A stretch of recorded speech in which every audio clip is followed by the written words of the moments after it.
তো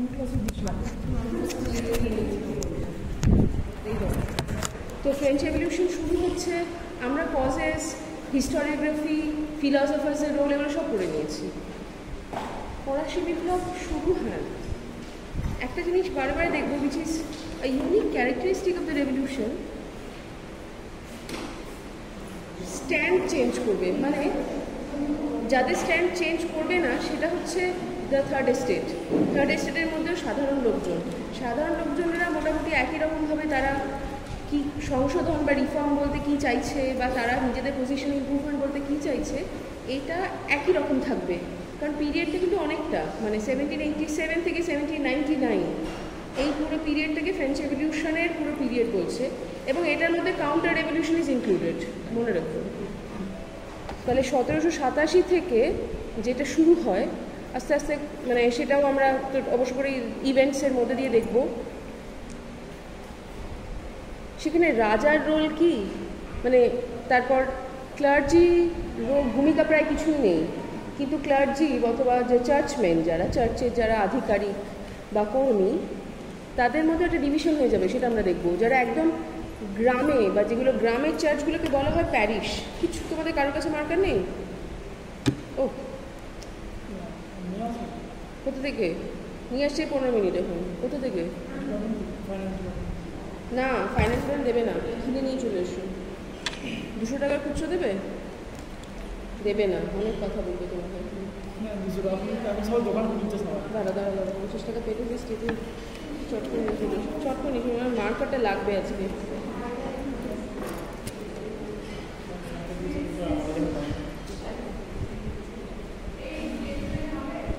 sketch pen আছে? হ্যাঁ, স্কেচ পেনে হবে না কেন?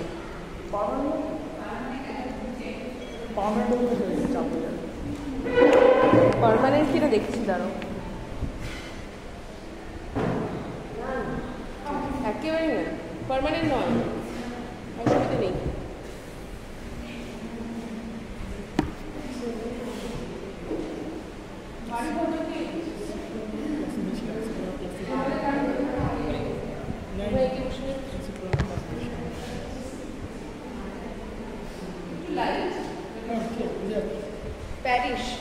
প্যারিশ হচ্ছে চার্চ, ছোট চার্চ, মানে ধরো একটা ঘর, এর মানে আটচালা, সেটাকে বলা হচ্ছে চার্চ। মানে এখানে জিসাস ক্রাইস্ট তার বিয়ে রয়েছে, এবং one can pray and confess, এটা কনফেশন বক্স আছে, মানে আমি কোনো অপরাধ করলে কনফেস করার জন্য থাকে। এগুলো মেনলি গ্রামে, ফ্রান্সের যে কোনো গ্রামে, ফ্রান্স না, যে কোনো গ্রামে দিকে প্যারিশ। আমরা ফ্রেঞ্চ রেভলিউশন যেটা আরম্ভ হবে ধীরে ধীরে দেখবো পরের দিকে 1790s পরে, এই প্যারিসের দায়িত্বে যারা রয়েছে, যে চার্চ অফিসিয়াল, তারা কিন্তু আস্তে আস্তে they will join the third estate. হ্যাঁ, একটা ছাত্র, এইটা একটা খুব রিমার্কেবল ঘটনা। সেকেন্ড এস্টেট থেকে তাদেরকে আলাদা করে কোনো বোঝানো বা কোনো ইনসেন্টিভ তাই না, তারা জয়েন করছে, এটা আমরা দেখব। রাজার যে পজিশন সেটা দেখব, যে রাজা তো প্রথমে অনার থাকবেন স্বাভাবিকভাবে, লুই 16, এবং এর আগে একটা চা ছিল না, দুটো চা ছিল। তুমি আরও আমাকে চা দিয়ে তুমি 200 টাকার একটু না খুচরো বের করো, জোগাড় করো। হ্যাঁ, আচ্ছা। তো রাজার পজিশন আমরা দেখবো, লুই 16 থাকছেন পুরোটা সময়তে, মানে 1792 অবধি Louis 16 was the emperor of France. 1792, কারণ তারপরে ওনার গিলোটিন হচ্ছে, গর্দান যাচ্ছে। হ্যাঁ, তারপরে ওনার গর্দান যাচ্ছে। তার পরবর্তী সময়তে দেখব আমরা ফ্রান্সে কোনো রাজা নেই কিছুকাল। ফ্রান্সে যেটা আরম্ভ হবে সেটা আবার খুব গুরুত্বপূর্ণ, that is rain of terror. আমি ওকে হেডিংগুলো বলছি বিকজ আমরা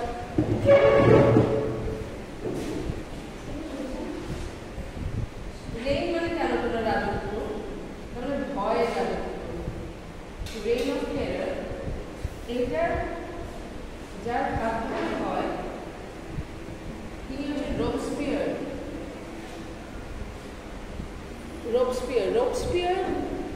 কেন আমরা রেইন অফ টেররে পড়বো? এটা পিরিয়ডটা হচ্ছে 1793 to 1794।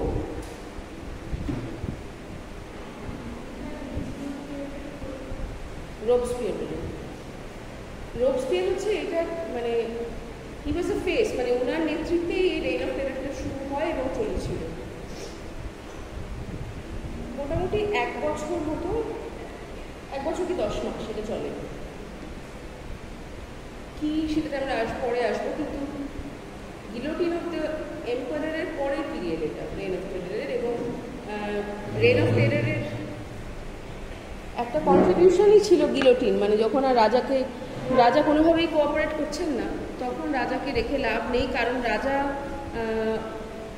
অলরেডি চেষ্টা করছেন একটা কাউন্টার রেভলিউশন করানোর। কাউন্টার রেভলিউশনকে কি বলবো, প্রতি বিপ্লব বা কি বলবে, কাউন্টার রেভলিউশন হোয়াটএভার, মানে something countering the revolution, revolution against আরেকটা বিপ্লব। মানে ফরাসি বিপ্লবটা যাতে না সফল হয় কোনো মতেই, কারণ ফরাসি বিপ্লব যদি সফল হয় পরিপূর্ণভাবে, তাহলে এই যে থার্ড এস্টেট তারা ক্ষমতায় চলে আসবে।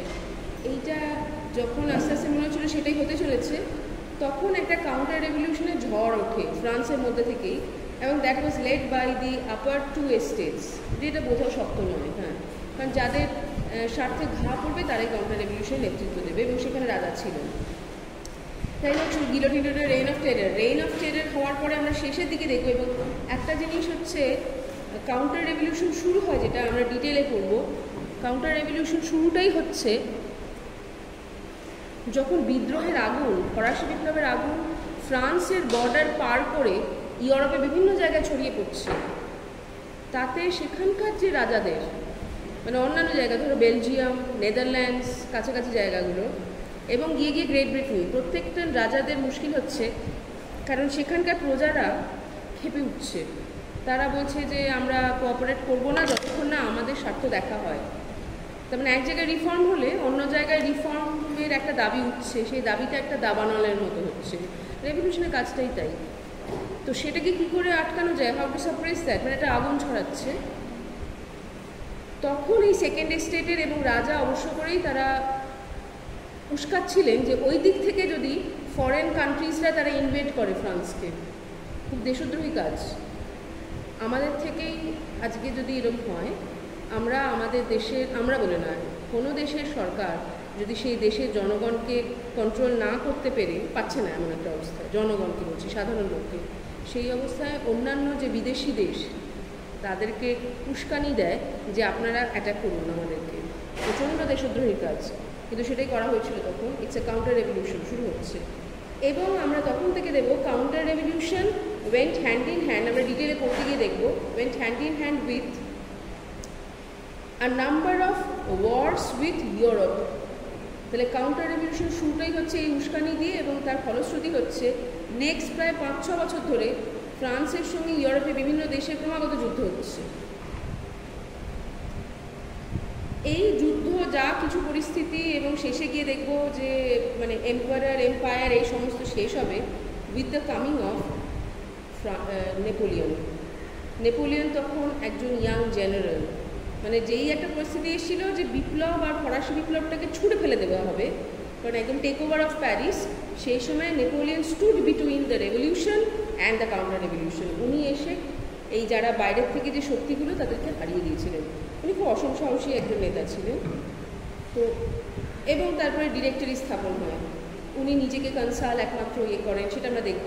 পরে 1799 হচ্ছে যখন 18 ব্রুমেস, 9th নভেম্বর 1799, যে সময় নেপোলিয়ন বাকি সব কিছু অ্যাবলিশ করে দিয়ে নিজেকে কনসাল এবং পরবর্তীকালে এম্পায়ার হিসেবে ডিক্লেয়ার করেন। এইটার সঙ্গে সঙ্গে আমরা প্রথাগতভাবে ফরাসি বিপ্লবটা শেষ হচ্ছে অফিসিয়ালি। তাহলে ফরাসি বিপ্লবের মধ্যে যেটা করতে গিয়ে আমি প্রথম থেকে শুরু করব ইনসিডেন্টসগুলো বলতে। ফরাসি বিপ্লবের মধ্যে কিন্তু প্রতি বিপ্লব বা কাউন্টার রেভলিউশনও আছে। তাহলে এমন নয় যে বিপ্লব শেষ হয়ে গেছে তারপরে প্রতি বিপ্লব বা কাউন্টার রেভলিউশন শুরু হচ্ছে। It was included within the revolution. Reign of terror was included in the revolution. কিন্তু একটা একটা করে ফেজ। এবং যখন ইউরোপের সঙ্গে যুদ্ধটাও দেখব, যুদ্ধটা 3টে ফেজে হয়েছিল। এবং যুদ্ধ মানে ইউরোপের দেশের সঙ্গে ফ্রান্সের যুদ্ধ। ফ্রান্সে কারা যুদ্ধ করছে? দ্য ফ্রেঞ্চ রেভলিউশনারি আর্মি, তারা যুদ্ধ করছে। এবং এই 3টে ফেজই ঠিক পরপর কন্টিনিউয়াস নয়। ধরো একটা ফেজ হলো, তারপরে বেশ 5-6 মাস কোনো যুদ্ধ হলো না, কারণ সেই সময় ডোমেস্টিক এত টেনশন, অনেক কিছু হচ্ছে ফ্রান্সের পরিস্থিতি, যে সেখানে কিছু কিছু রদবদল হচ্ছে বা স্ট্রাকচারাল চেঞ্জেস হচ্ছে। So those changes dictated how France will enter the war in the next phase, সেটা আমাদের দেখা।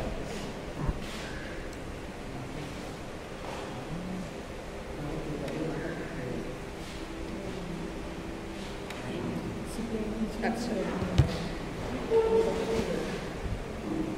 So let us start with the French revolution. ফরাসি বিপ্লবের আমরা কারণ, short term, long term causes সব পড়েছি, বাট আমি একটা জাস্ট একটা জিস্টে বলতেই হবে যে 5-6টা কারণ মেন ছিল, মানে এগুলোকে বাদ দিয়ে আমরা ফরাসি বিপ্লব ভাবতে পারি না, সেটা দিয়ে আমি এন্টার দ্য কজেস। একদম প্রথমের দিকে ডেফিনেটলি বলতেই হয় যে বুর্জোয়াদের যে ভূমিকা বা তাদের যে গ্রিভান্স, মানে the rising grievance of the bourgeois who were part of the third estate, যেটা নিয়ে আমরা অনেক কথা বলেছি। এবং তাদের গ্রিভান্সটা কী ছিল? That they were excluded from political and social power. মার্কার কোথা থেকে নিয়ে এসো? চট করে নিয়ে এসো। পাশের ঘরে তো ক্লাসটা সব হচ্ছে, তাহলে নিয়ে এসো না যদি ওনার লাগে।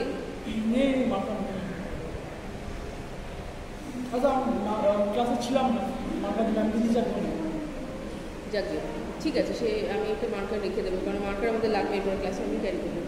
আচ্ছা, তাহলে প্রথমটা হচ্ছে গ্রিভান্স অফ দ্য বুর্জোয়া আমরা দেখতে পাচ্ছি। সেকেন্ড তো অবশ্য করেই পেজেন্ট্রি, গ্রিভান্স অফ দ্য পেজেন্ট্রি। গ্রিভান্স হচ্ছে তাদেরকে কেন এত ট্যাক্স দিতে হবে, যদিও তারা সবচেয়ে অত্যাচারিত, এটা বোঝাবো সোজা। এটা নিয়ে আমরা অনেক কথা বলেছি, আমি আর যাবো না সেটার মধ্যে। এবং যত দিন যাচ্ছিলো পেজেন্ট্রি মনে হচ্ছিলো তারা কেন এরকম একটা অসম, একটা আনইকুয়াল, অ্যানাক্রনিস্টিক অ্যাডমিনিস্ট্রেটিভ সেট আপ, সেটার পুরোটা দায়ভার তারা নেবে।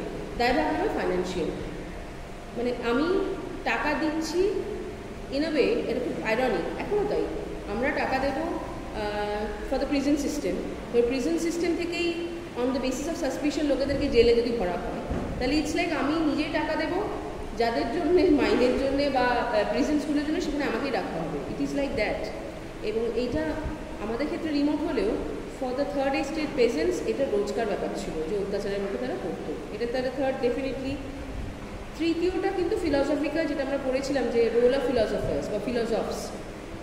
এই ফিলসফস ফ্রান্সের ক্ষেত্রে উই হ্যাড ডিসকাস যে হাউ দেয়ার ট্র্যাক্টস, সে জন লক থেকে রুশো থেকে আরম্ভ করে তাদের লেখাপত্র, তাদের প্যাম্ফলেটস, বই অনেক বেশি ফ্রান্সে পড়া হতো এবং সার্কুলেটেড হতো, এবং এই সার্কুলেশনটা হচ্ছিল from the bourgeois, from the third estate. হ্যাঁ, ফোর্থ হচ্ছে the influence of the American revolution. American revolution হচ্ছে 1776-এ, ফ্রান্সের ডিরেক্ট পার্টিসিপেশন ছিল সেটাতে। এই যে ফ্রেঞ্চ পার্টিসিপেশন এবং আমেরিকান রেভলিউশনও অন্যান্য কজেস থাকতে পারে, কিন্তু একটা common cause which they share in common with the French, burden of taxation. এবং আমেরিকান রেভলিউশনের main the rallying cry was no taxation without representation, no taxation without representation. আমাদের প্রতিনিধি পার্লামেন্টে না থাকলে আমরা ট্যাক্স দেবো না, মানে আমাদের উপর চাপিয়ে দেওয়া যাবে না। এই জিনিসটা আমেরিকান রেভলিউশনের ছিল, এবং সেটার থেকে অবশ্য করেই খুব বেশিভাবে উদ্বুদ্ধ হয়েছিল, এবং অনেকে গিয়ে সেই সময়তে ফ্রান্সে থেকে গেছিলো আমেরিকাতে ইনডিরেক্টলি সাহায্য করতে, এক্সেট্রা এক্সেট্রা। সেটা তো একটা হচ্ছে উদ্বুদ্ধ হওয়া, কিন্তু আরেকটা জিনিস হচ্ছে যেহেতু ফ্রান্স বা ফ্রেঞ্চ গভর্নমেন্ট খুব অ্যাক্টিভলি আমেরিকান রেভলিউশনকে সাপোর্ট করেছিল, দেয়ার ট্রেজারি এক্সচেকার ওয়াজ ব্যাংক্রাফট, অর্থাৎ কোষাগার প্রায় অর্থশূন্য হয়ে গেছিল। তাহলে আমেরিকান রেভলিউশনের দুটো দিক ছিল, একটা হচ্ছে ideological and intellectual inspiration to the revolutionaries who supported it, সেটা অবশ্যই ছিল। কিন্তু দ্বিতীয়ত from the financial, economic, administrative standpoint, the American revolution was a huge burden.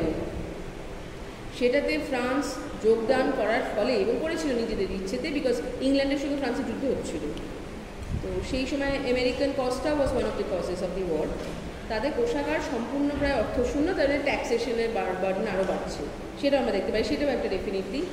এবং যেটাকে ছাড়া হয়তো বিপ্লব একেবারেই হতো না, সেটা হচ্ছে the attitude of the French monarchy.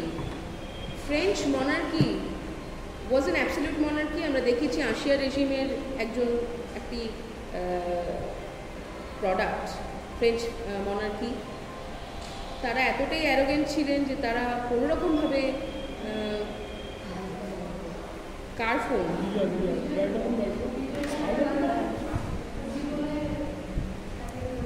আচ্ছা ফোনটাকে ইয়ে করে অফ করো বা সাইলেন্ট করো। তো ফ্রেঞ্চ মনার্কি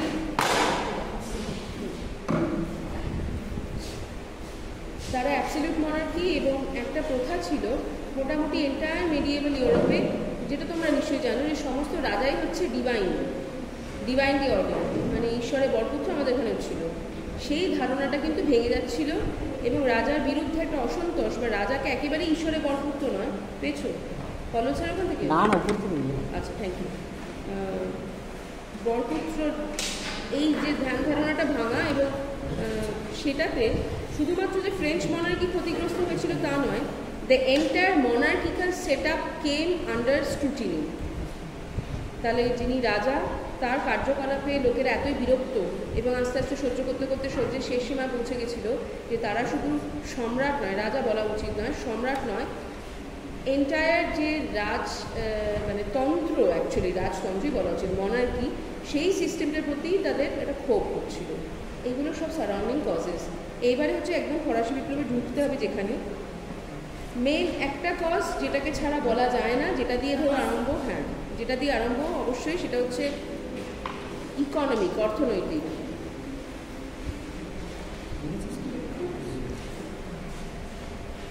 যেটা হয়েছিল তোমাদের আগের দিন বলেছিলাম, 1787-এর একদম গোড়ার দিকে, 1787 এবং 88, এই 2 বছর পর পর ব্যাড হারভেস্ট, মানে ক্রপস হয়নি, খরা, এক কথা বলতে গেলে খরা। তো সেই পরিপ্রেক্ষিতে গ্রিভান্সেস সাংঘাতিক বেড়ে গেছে সাধারণ মানুষদের, এবং তারা বারবার বলছে যে আমরা টাকা দিতে পারবো না। এতটাই যে সেই আঁচটা অনুভূত হচ্ছে in the royal palace at Versailles. মনে রেখো, প্যালেস কিন্তু ভার্সাইতে, প্যারিসে নয়। তাই জন্য এইটা হচ্ছে স্পেলিং।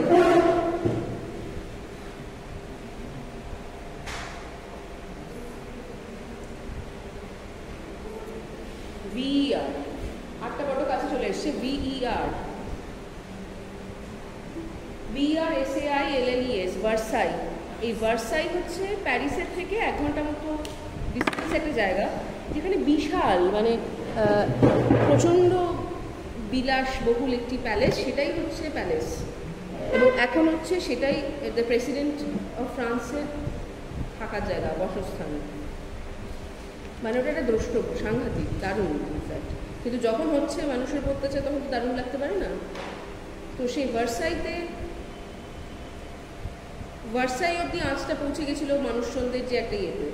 সো এই পরিস্থিতিতে দেখা যাচ্ছে যিনি কন্ট্রোলার জেনারেল অফ ফ্রান্স, মনে রাখো, কন্ট্রোলার জেনারেল অফ ফ্রান্স,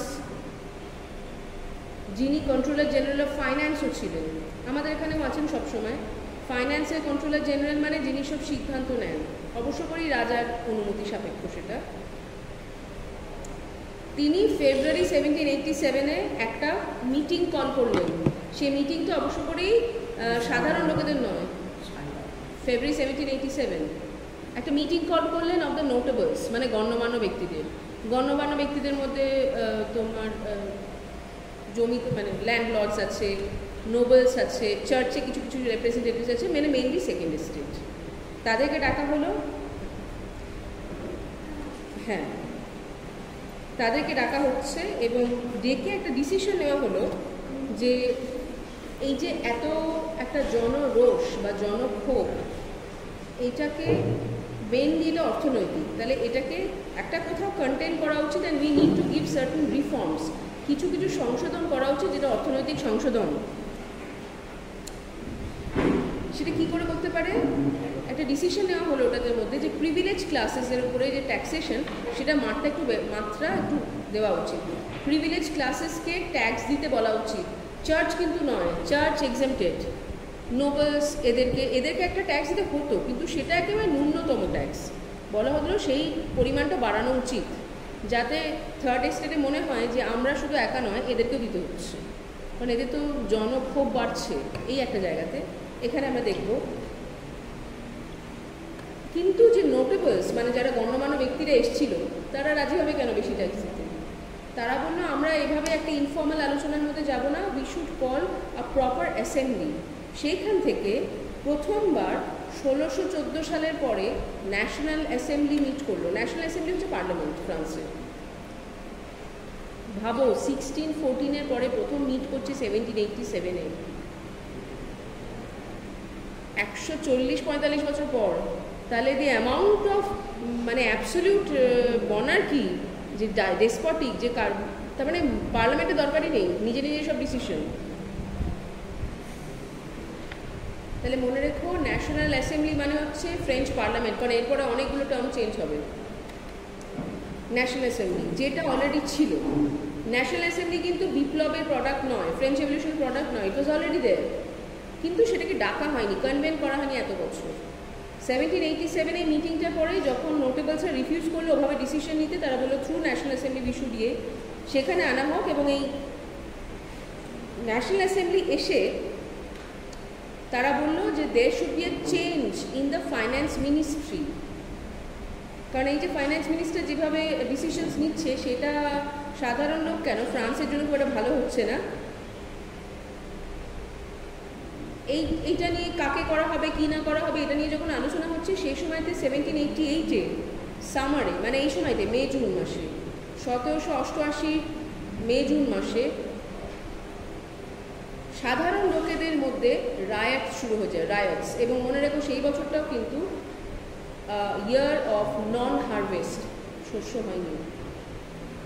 তাহলে মানুষজনরা শস্য বলছি, শস্য রাইটস মানে জনরোষ, কিন্তু শুধু রোষটা তো প্রকাশ পেতে হবে, তারা ভাঙছে চুপছে। মেনলি তো সাধারণ লোক তো তাই হয়, মানে ভ্যান্ডালিজমের দিকে যায়, কথাবার্তা অত তো নয়। কোথায় কোথায় হচ্ছে, খোদ প্যারিসে হচ্ছে। প্যারিসে আমরা দেখতে পাচ্ছি ডিজন, ডিজন একটা জায়গা, DIJON, ডিজন, DIJON, যে সেটা প্রোনাউন্সিয়েশন ডিজন, কারণ জের প্রোনাউন্সিয়েশন নেই ফ্রেঞ্চে, জ্যাক বলে কিছু নেই, জাক, সো ইটস জা, সে ডিজন, তাহলে স্পেলিংটা কিন্তু জে, ডিজন। গ্রেনোবল, গ্রেনোবল হচ্ছে থার্ড এরিয়া, GRENOBLE, গ্রেনোবল। এগুলো হচ্ছে ছোট শহর, প্যারিস হচ্ছে ন্যাচুরালি ক্যাপিটাল, কিন্তু এগুলো শহর কিন্তু আরবান, তাহলে আরবানিয়েতে হচ্ছে গ্রেনোবল, GRENOBLE। পাও, পাও, PAU, পাও।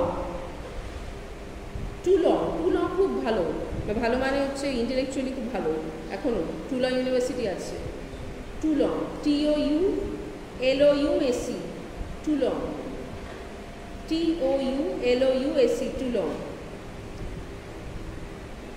আর রেনে, RENNES, রেনে। এই প্রত্যেকটা জায়গাতে আনরেস্ট, পপুলার আনরেস্ট স্প্রেড। এটা হচ্ছে সামার অফ 1788। তাহলে আমরা শুরু করেছিলাম 1787 দিয়ে। 1787 সালে হ্যাঁ একটা আলোচনা হলো যে হ্যাঁ আমাদের করা উচিত রিফর্মস। এক বছর কেটে গেল কিন্তু কিচ্ছু হলো না।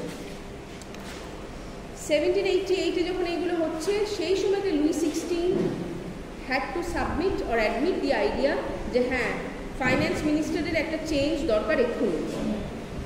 তো যাকে অ্যাপয়েন্ট করা হলো তার নাম হচ্ছে নেকার, NECKER, নেকার, জাকস নেকার। এই নেকার, NECKER, নেকারের একটা, কেন নেকারকে আনার পরেই কিন্তু এই রায়াজগুলো থেমে গেল, because Necker was known to be reform oriented, সংশোধনবাদী। আগে যারা ছিলেন তারা হচ্ছে রয়্যালিস্ট, যা সম্রাট চাইবেন বা তার ভালো সেটা করবে, এখানে সেটা নয়। নেকার এসেই প্রথমে বললেন যে 1789 5th May the Estates General should be convened. 5th May 1789 the Estates General should be convened. মানে ডাকা হওয়া উচিত। তোমাদের ইয়ারগুলো খুব ইম্পর্টেন্ট, আর সালের মানে সবগুলো ইম্পর্টেন্ট, অ্যাকচুয়ালি ডেটগুলো important. Estates, ESTATES। Estates general হচ্ছে আমাদের যেরকম লেজিসলেটিভ বডি মানে যারা আইন বানায় তারা, মানে আমাদের তো তিনটে ভাগ আছে, লেজিসলেটিভ, এক্সিকিউটিভ আর জুডিশিয়ারি। তো ওদের যেটা লেজিসলেটিভ বডি মানে ল মেকিং বডি, লয়ার, মানে মেন কথা বলতে গেলে যারা আইন বানায় তাদের যে বডিটাকে, তাদের যে গ্রুপটা বা কমিটিটাকে, সেটাকে তারা বললো যে তাদেরকে আনা হবে। কারণ আমি রিফর্ম করবো কী করে যদি না আইন পাল্টাই? তাহলে প্রথম তো তাদেরকে তো আইন আগে বানাতে হবে, তারপর তো এক্সিকিউশন। তাহলে সেই বডিটাকে কল করলো, সেই মিটিংটা কল করছেন 5 মে 1789-এ। শুধু তাই নয়, নেকার এসে প্রথমে যেটা করলেন, he gave freedom of press. 1789-এ ফ্রিডম অফ প্রেস অ্যানাউন্স করলেন। এইসব ঘটনা হচ্ছে কিন্তু 1788-এ। উনি বললেন যে পরের বছর থেকে ফ্রিডম অফ প্রেস হবে, এবং তার সঙ্গে সঙ্গে যেই মুহূর্তে ফ্রিডম অফ প্রেস হলো, অসংখ্য প্যামফ্লেটস যেগুলো আগে সেন্সার্ড ছিল, সেই প্যামফ্লেটস ফ্রান্সের চারিদিকে ছড়িয়ে গেল। তার সবগুলোর একটাই লক্ষ্য, মানে লেখার যে reconstruction of France is needed immediately, because France is in ruins. France একটা ধ্বংসের মধ্যে আছে, তো পুরো রিকনস্ট্রাকশন আবার ঢেলে নতুন করে সাজানো দরকার। এবার 1789-এর ইলেকশন মানে এই মিটিংটার কাছাকাছি সময়তে আবার দেখা গেল একটা অস্থিরতা অ্যামাং দ্য জেনারেল পিপল, এবং তারা বলতে লাগলো যে এই ইলেকশনে, এই এস্টেট জেনারেল মিট করে শুধু লাভ নেই, যদি না তারা জানে আমাদের গ্রিভান্স পয়েন্টগুলো কী, মানে আমরা কী নিয়ে ক্ষুব্ধ সেটা জানতে হবে। তাহলে কী করলো তারা? একটা বড় লিস্ট করলো, যেটাকে বলা হয় কাহিয়ার্স, CAHIERS, কাহিয়ার্স হচ্ছে লিস্ট অফ গ্রিভান্সেস। সেটার মধ্যে পরপর করে করলো, এবং আরেকটা জিনিসও করলো যে তারা বললো যে এই এস্টেট জেনারেলে যারা মিট করবে, lawmakers, that should represent all the 3 estates. আবার নাহলে সেকেন্ড এস্টেট থেকে গিয়ে কিছু নিয়ম বানাবে না। কারা কারা? তারা থার্ড এস্টেট থেকে 600 জনকে তারা পাঠাবে সিদ্ধান্ত নিল, 600 পিপল অ্যাজ রিপ্রেজেন্টেটিভস। 300 জন হচ্ছে নোবিলিটি থেকে, আর 300 জন ক্লার্জি থেকে। তাহলে ক্লার্জি আর নোবিলিটি থেকে 300 করে, আর থার্ড এস্টেট থেকে 600, বিকজ থার্ড এস্টেট তো সবচেয়ে বড় এমনিতে, তো প্রতিনিধিত্ব লাগবেই। এরা গিয়ে এস্টেট জেনারেলে একসঙ্গে মিলে ল বানানোর কথা হলো 5 মে 1789, এবং সেই দিন তারা মিট করলো 5 মে 1789-এ অ্যাট ভার্সাই। লিখে দিচ্ছি তোমাদের, ভার্সাই প্যালেসে, মানে রাজার জায়গায়।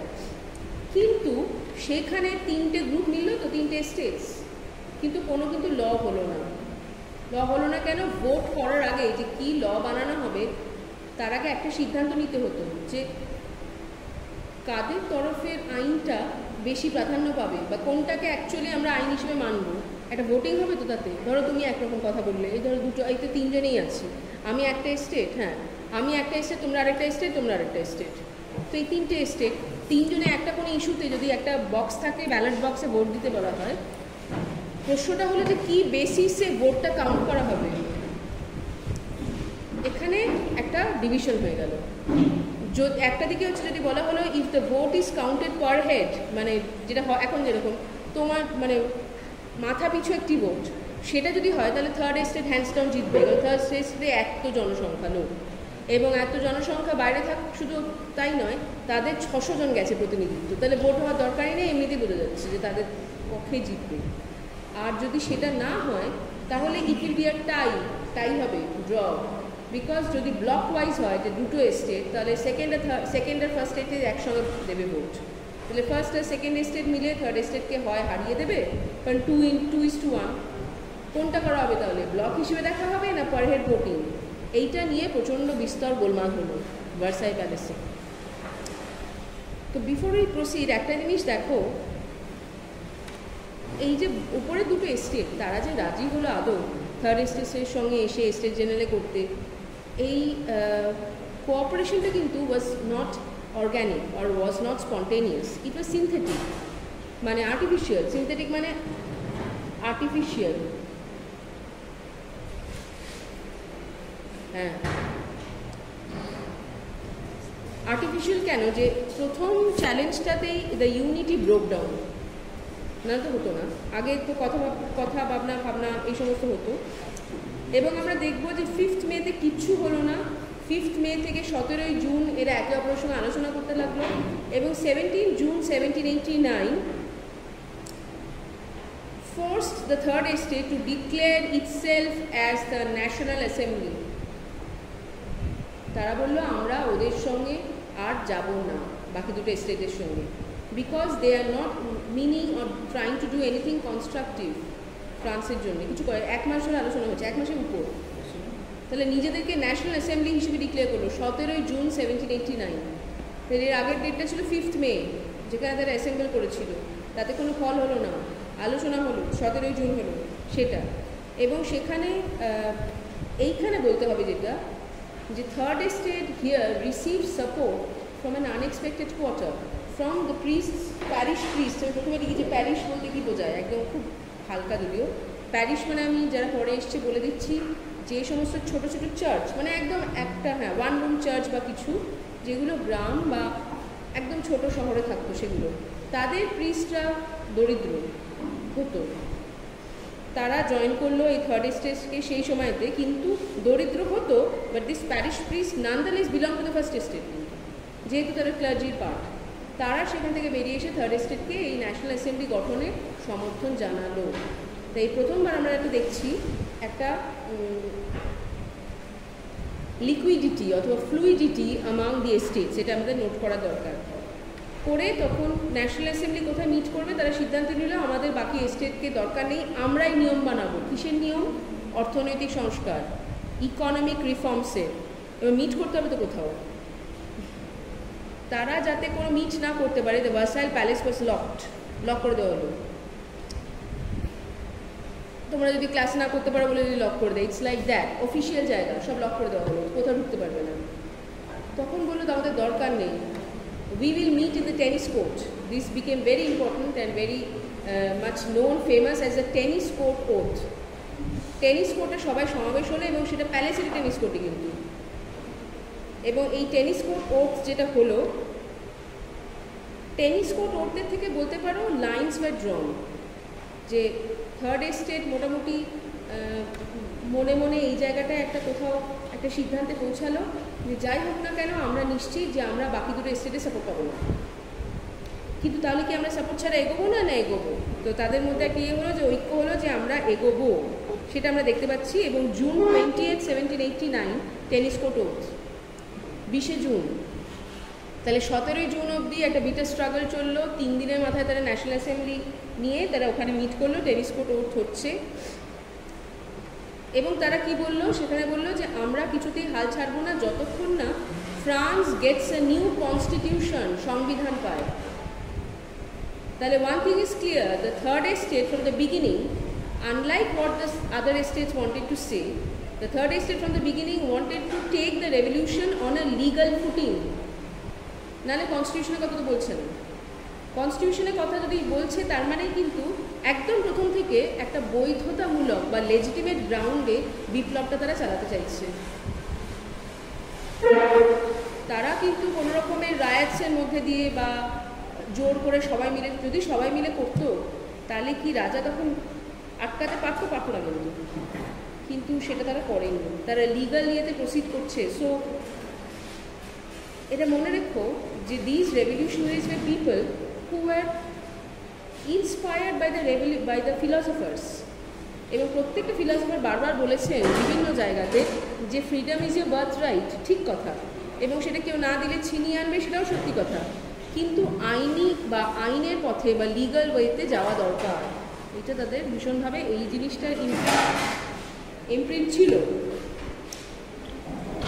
যেটা দেখা গেল যে 20 জুন থেকে জুলাই 9th জুলাই, এই পুরো পিরিয়ডটার মধ্যে the power of this National Assembly called by the Sauculots, মানে Sauculots মানে by that time এরা থার্ড এস্টেট, এতটাই বেড়ে গেছিল সম্রাট নিজে তাদের এই উপস্থিতিটাকে বৈধতা দিলেন বা দিতে বাধ্য হলেন। সম্রাট কিন্তু বললেন না, বা Louis XVI was not in a position to say that this is illegal, বলছেন না। তো সেই জায়গা থেকে the king gave sanction or the king recognized the validity of the National assembly, এবং যেই মুহূর্ত থেকে সেটা দিলেন 9th July 1789 থেকে the national assembly became known as the national constituent assembly. তাহলে এটা নামে পরিবর্তন হচ্ছে, ন্যাশনাল কনস্টিটিউয়েন্ট অ্যাসেম্বলি। তাহলে 17ই জুনে যেটা ছিল ন্যাশনাল অ্যাসেম্বলি, 9th জুলাইতে সেটা হয়ে গেল ন্যাশনাল কনস্টিটিউয়েন্ট অ্যাসেম্বলি। এবং সেটা হলো because the king recognised it officially, মনে রাখুন। এবার রাজা, আমি তোমাদের বলেছিলাম প্রথমে, রাজাই বলছি, বারবার সম্রাট বলতে পারছি না, কিন্তু রাজা বা লুই 16 এর পজিশন সবসময় ডুয়াল। একদিকে উনি এটাকে রেকগনাইজ করছেন, অন্যদিকে উনি সিক্রেটলি হি ওয়াজ গ্যাদারিং ট্রুপস, মিলিটারি ট্রুপস, যে জোর করে এদের কি করে মেরে তাড়ানো যায়, দুটোই করছেন। মানে এদেরকে বসার জায়গা দিচ্ছেন, কারণ দিতে বাধ্য হচ্ছেন, কিন্তু ব্যাপারটা তো ভালো লাগছে না। উনি তো চেষ্টা করছেন যে কী করে মানে দিয়ে এদেরকে তাড়ানো যায়, এই জায়গাটা করছেন। হ্যাঁ, সকিউলার হচ্ছে থার্ড স্টেট, সকিউলার হচ্ছে থার্ড স্টেটকে বলা হচ্ছে সকিউলার।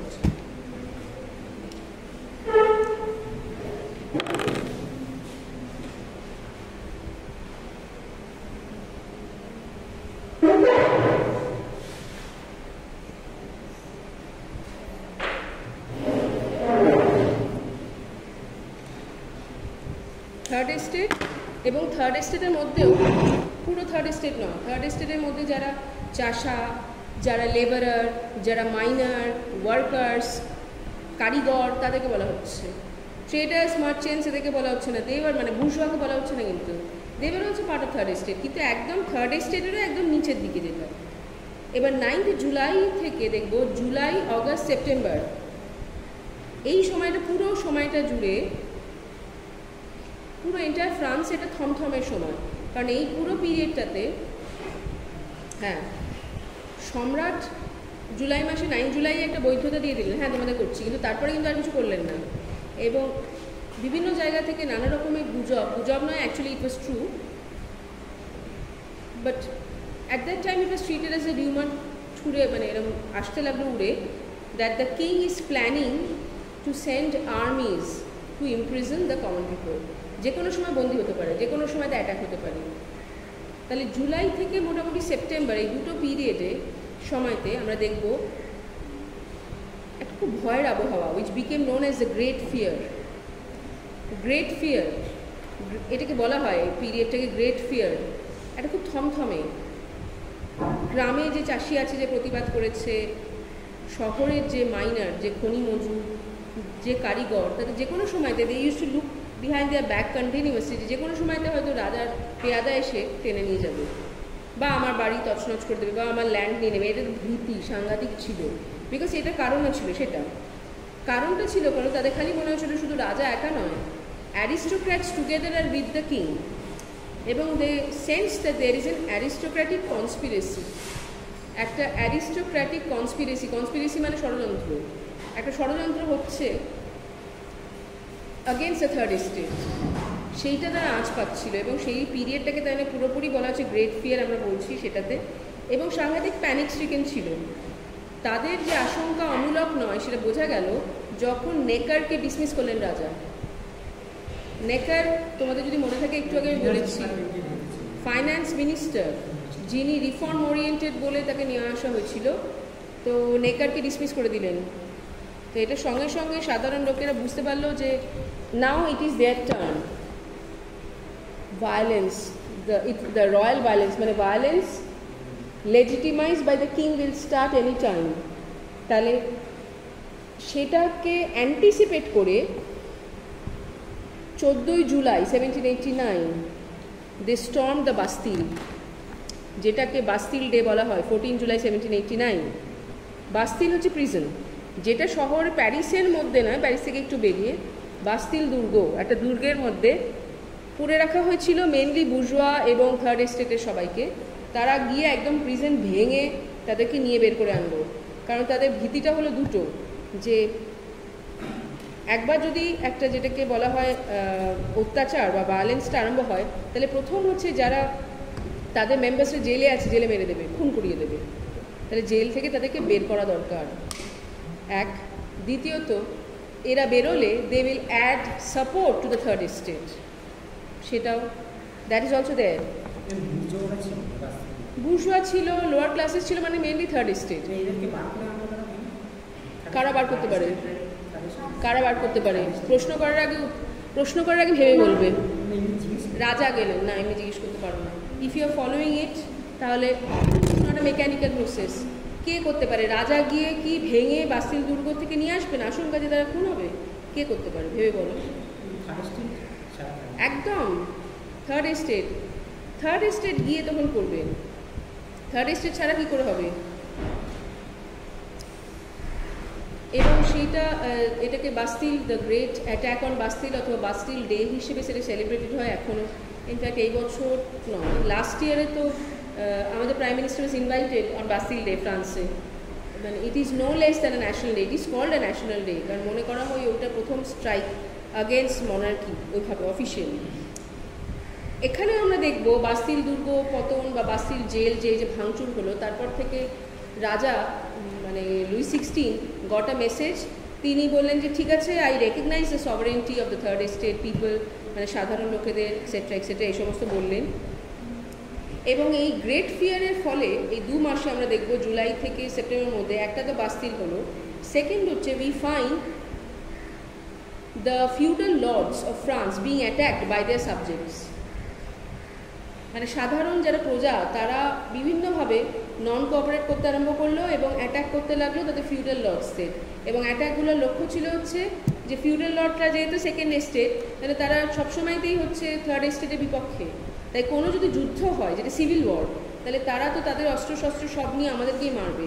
তার আগে আমাদের তাদেরকে ক্ষতি করা উচিত বা তাদের জিনিসপত্র অস্ত্রশস্ত্র নিয়ে নেওয়া উচিত, সেখানে আমরা দেখব। এবং আমরা দেখছি যে তাহলে peasants in anticipation of an attack on them they had become violent। মনে রেখো কিন্তু টেনিস কোর্ট ওঠতের পর থেকে কিন্তু পেজেন্টদের উপরে কোনো অত্যাচার হয়নি, কিন্তু পেজেন্টরা অ্যান্টিসিপেট করছে যে তাদের উপর অত্যাচার হবে। এই প্যানিকের থেকে নানা রকমভাবে তারা স্টেপস নিচ্ছে, যেগুলো ওই যে অ্যাটাকিং দ্য নোবেলস বা যাই কিছু বা their lords, this were anti state and violent steps definitely. তাহলে সেখানে কী করা যেতে পারে, একটা আবার একটা বলছি যে তাদের জনরোষ এতটা এগিয়ে গেছে। সেই পরিস্থিতিতে 2টো ডিসিশন নেওয়া হলো by the national constituent assembly. একটা হচ্ছে অ্যাবলিশন অফ ফিউডাল অর্ডার বা feudalism in France and of the tithe, tax of tithe, TITHE। আমি বলেছিলাম তোমাদেরকে টিথের কথা। টিথে মনে করতো যে তারা সবচেয়ে বার্ডেনসাম ট্যাক্স হচ্ছে টিথে, TITHE। এই TITHE টিথে হচ্ছে যেটা, সেটা ইম্পোজড হতো বাই দ্য চার্চ। এবং চার্চের এই একটা ট্যাক্সের মধ্যে অনেকগুলি ছিল। মানে তুমি আমার জমিতে যদি চলাফেরা করো নয়, কিন্তু তুমি আমার জমিতে যদি কোনো ফসল ফলাও সেটা ট্যাক্স, তুমি আমার প্রজা হলে সেটা ট্যাক্স, তুমি যদি চার্চের পুকুরে মাছ ধরো সেটা ট্যাক্স, তুমি যদি এখানে মুরগি নিয়ে তোমার করতে চাও বা হোয়াট এভার সেটা ট্যাক্স, জঙ্গলে মধুপুর সমস্ত। সো টিথে ওয়াজ এ চার্চ ট্যাক্স, রিলিজিয়াস ট্যাক্স নামেই ছিল, যেটা তারা দিতে বাধ্য ছিল। তার মধ্যে সমস্ত ধরনের ল্যান্ড ট্যাক্স ছিল ইম্পোজ বাই দ্য চার্চ। তাহলে এখানে ডিসিশন নেওয়া হলো যে ফিউডালিজম আর টিথে দুটোকে অ্যাবলিশ করা হবে। এরকম ল্যান্ডমার্ক ডিসিশনস কিন্তু নিয়েছিল, সেটা হচ্ছে ভয় পেয়ে। কারা ভয় পেয়েছিল এখানে? ভয় পেয়েছিল হচ্ছে the king and the second estate. তারা মনে করলো আর ভায়োলেন্স আমরা চাইছি না এই পরিস্থিতিতে, এদেরকে রাগিয়ে লাভ নেই। এমনিতেই জনগণ যথেষ্টভাবে উত্তেজিত। 4 অগস্ট 1789 এই ডিসিশন নেওয়া হলো। এবং তার কয়েকদিন পরে, মানে এক্স্যাক্টলি 26 অগস্ট 1789, তোমরা ডেট ধরে ধরে লিখে রাখতে পারো, 26 August 1789 the National Constituent Assembly introduced Declaration of the Rights of Man and of the Citizen। এটা একটা চার্টার যেটা কনস্টিটিউয়েন্ট একটা কনস্টিটিউশনাল নিয়ে।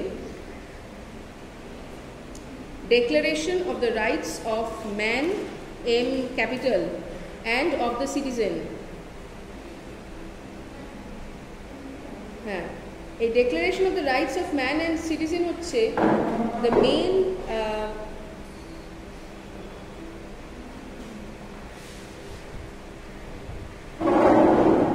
the main idea or the main constitutional change that the revolution proposed. A declaration of the rights of man and citizen এর মানে কি? মানে হচ্ছে তিনটে মন্ত্র এটার থেকে যেটা বেরোলো, সেটা হচ্ছে liberty, equality, liberty, equality, fraternity. এটাও আমি আলোচনা করেছিলাম, so you can write liberty, equality, fraternity. তার সঙ্গে সঙ্গে যেটা হলো ফোর্থটা, রাইট টু প্রপার্টি। একজন ক্ষুদ্র চাষা, তারও যে রাইট টু প্রপার্টি আছে এবং তার প্রপার্টিকে আমি চাইলেই তোমার জমিটা নিয়ে নিতে পারি, এরকম হতে পারে না। আমার 1 একর বা আধ একর জমি থাকলেও সেটার উপর আমার রাইট থাকছে। ডিক্লারেশন বললো যে হ্যাঁ থাকবে, বাই রুল। আর লাস্টটা খুব important, right two resist operation. Right two resist operation মানে আমার উপর অত্যাচার করা হলে আমাকে মুখ বুজে সহ্য করতে হবে না, আমি সেটা বিরোধিতা করতে পারি, মানে অর্থাৎ সেলফ ডিফেন্স। এগুলো হচ্ছে ধাপে ধাপে ফ্রান্স যে পরবর্তীকালে রিপাবলিকের দিকে এগোবে। এবং কেন প্রচণ্ড বৈপ্লবিক, কারণ ফ্রান্সের আগে বা ফরাসি বিপ্লব না হলে এই যে স্বাধীনতার যে বা ফ্রিডমের যে মেন ফাউন্ডেশনস, সেগুলো কিন্তু ইউরোপে আসতো না। তাহলে এটা হচ্ছে 26শে অগস্ট 1789। হ্যাঁ, 12:30 বাজে, তো 12টা বাজে। তুমি বলি 12:30 যাবে, ঠিক আছে এসো। তাহলে যারা ক্লাসে থাকছো না তারা নিয়ে নিও কিন্তু, বিকজ আই কান্ট রিপিট আমার ক্লাসের যা অবস্থা। এবার 4th অগস্ট আর 26th অগস্ট, এই যে হলো 4th অগস্টে কী ছিল তোমরা মনে রাখো। 4th অগস্ট 1789 ছিল ফিউডালিজমের অ্যাবলিশন, টিথেসের অ্যাবলিশন। 26th অগস্টে হলো declaration of the rights of man and of the citizen. এই যে দুটো হলো, দুটো সেট অফ রাজা সেগুলো স্যাংশন করলেন না, অর্থাৎ ন্যাশনাল কনস্টিটিউয়েন্ট অ্যাসেম্বলি এগুলোকে পাশ করালো, কিন্তু the emperor Louis 16 refuse to sanction them, বললেন যে আমার সাপোর্ট নেই, আমি এগুলো স্বীকৃতি দেবো না। রাজা স্বীকৃতি ছাড়া তো সেগুলোকে আইন হতে পারে না, মানে সেগুলো তাহলে অন পেপার থাকবে, সেটার কোনো বেরোতে থাকবে না। এই যে রাজা স্বীকৃতি দিলেন না, এটার বিরোধিতা করে 5th October 1789 mob from Paris, মানে প্যারিসের যত সাধারণ লোক তারা দলবদ্ধ হয়ে ভার্সাই এর দিকে যাত্রা শুরু করলো, প্রোটেস্ট মার্চ। ভার্সাই কোথায়, আমি বানানটা লিখেছি ভার্সাই, আমি again I am repeating myself. It was the seat of power and also the residence of the king of France. তাহলে রাজার বাড়ি, মানে এখন আমাদের যেটা হচ্ছে ধরো রাজভবন, গভর্নর্স হাউস, সেরকম সেটার দিকে যাত্রা আরম্ভ করলো। এবং শুধু যাত্রা আরম্ভ করলো না, 6th মার্চ তারা ঢুকে গেল ভার্সাইতে, গিয়ে রাজ পরিবারকে নিয়ে তারা প্যারিসে নিয়ে চলে এলো বাই ফোর্স। এবং অবশ্য করেই তারা বাধা দেয়নি, কারণ ভয় পেয়েছিল যা কিছু হতে পারে ভায়োলেন্স। এবং তাদেরকে বলা হলো আপনারা প্যারিসেই থাকুন, because Paris is now the hot bed of everything. এবং রাজাকে বাধ্য করা হলো, বা রাজা বাধ্য হলো সেই পরিস্থিতিতে to give his consent to 4th August and 26th August 1789 proceedings. তার মানে এখানে একটা সূক্ষ্ম চেঞ্জ হচ্ছে। দেখো, সাধারণ লোকেদের থেকে বা সাধারণ লোকেদের যে অনেক কালের পপুলার ডিমান্ডের ফলে, যেটা ন্যায্যত পপুলার ডিমান্ডের ফলে এই দুটো হলো, তো 4th August কি কনসেশন চলে যায়। তোমাদের কি আজকে ছাড়া কোনো ডেট নেই কনসেশনের? ওরা বহুত ঝামেলা করে, যাও কিন্তু ক্লাস মিস করবে। আর তুমি তো ক্লাসে, this is the first time I am seeing you in the class. Attendance খুব খারাপ কিন্তু অবস্থা, আমি জানি না।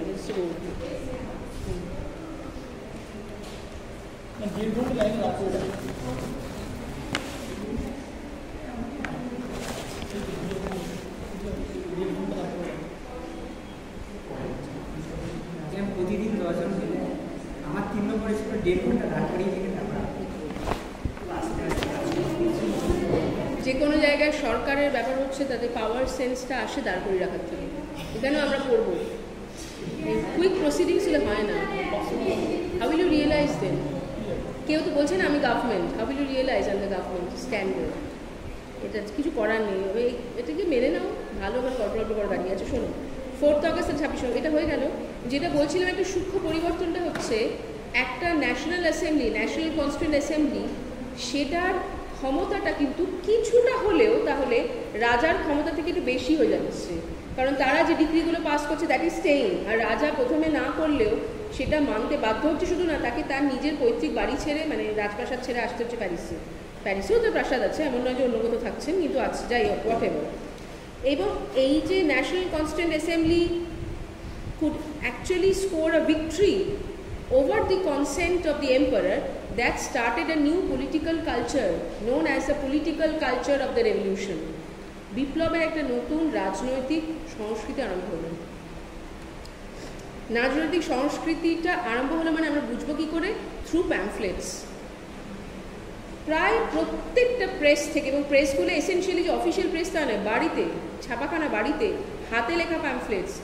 এবং এখন তো সেন্সরশিপ উঠিয়ে দেওয়া হয়েছে, আনসেন্সার্ড সব জায়গা থেকে, সমস্ত কিছু থেকে সাধারণ লোককে খবর দেওয়া হতে লাগলো। মানে ইটস লাইক, আজ এখনও বেরোয়, আমি জানি না এখনও বেরোয় কিনা, আগে বেরোতো সন্ধ্যাবেলা একটা সান্ধ্য নিউজ পেপার বেরোতো ইভিনিংয়ে।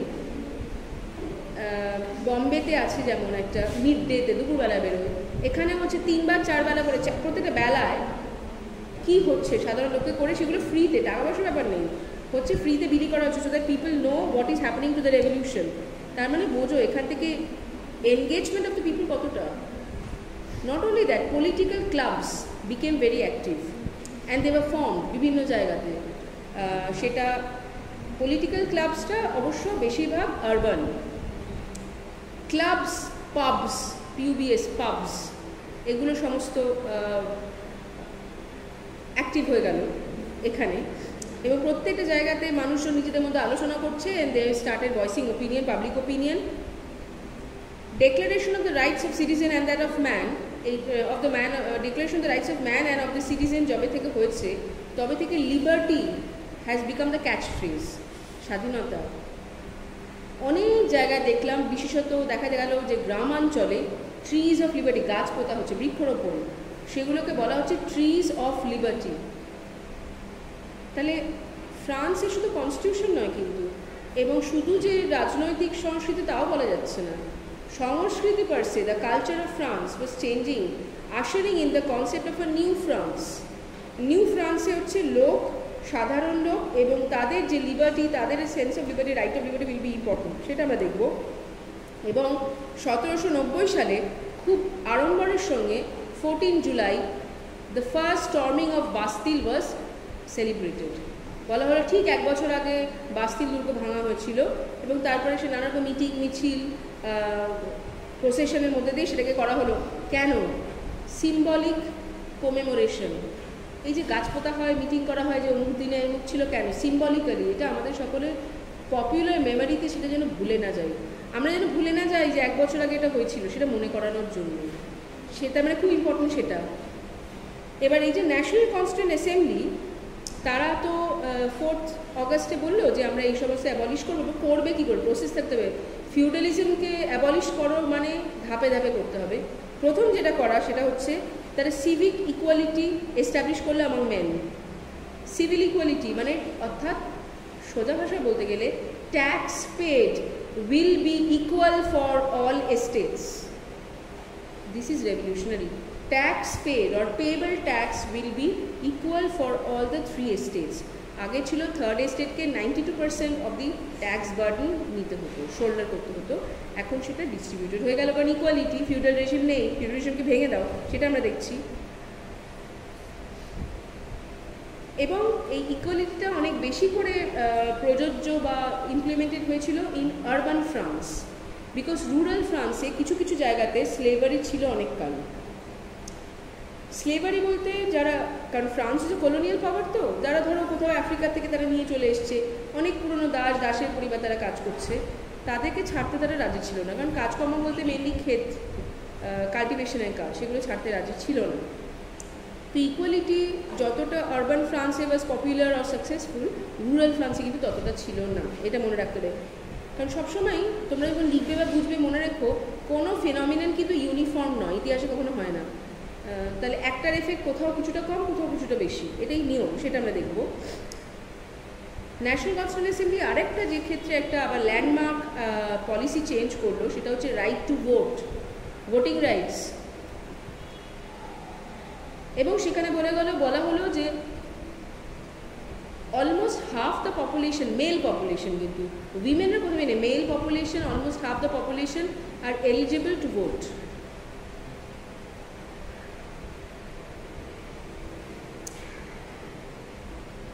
কিন্তু ভোটিং রাইটসটা, যেটা যতক্ষণ না সাফরেজ মুভমেন্ট শুরু হচ্ছে, ভোট করার eligibility depended on property rights.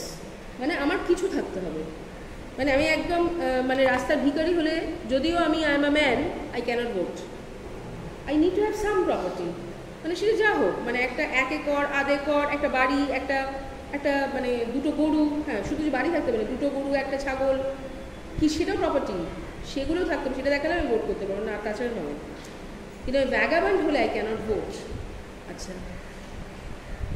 আরেকটা যেটা পলিসি ন্যাশনাল কনস্টিটিউয়েন্ট অ্যাসেম্বলি খুব ইম্পর্টেন্ট, সেটা হচ্ছে রোমান ক্যাথলিক চার্চের আন্ডারে যত ল্যান্ড ছিল সেগুলোকে তারা ক্যাথলিক চার্চ থেকে নিয়ে নিল এবং রিডিস্ট্রিবিউট করলো। দে রিডিস্ট্রিবিউটেড দ্য ল্যান্ডস এবং অল দি এস্টেটস, এবং যারা সেটা থেকে সবচেয়ে লাভবান হলো সেটা মেনলি বুর্জোয়া। কিছু কিছু ক্ষেত্রে গরিব পেজেন্টরাও কিছু জমি তারা কিনতে পেরেছিল। মনে রাখবে জমিগুলো they went up for sale, কিন্তু কেনার জন্য।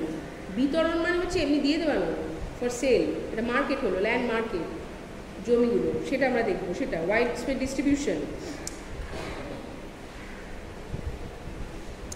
এবং যখন এই সমস্ত হয়ে গেল, তারপরে ফ্রান্সের কনস্টিটিউয়েন্ট অ্যাসেম্বলি একটা ডিসিশন নিল, আবার করে আমাদের চার্চটাকে পুনরায় গঠন করতে হবে।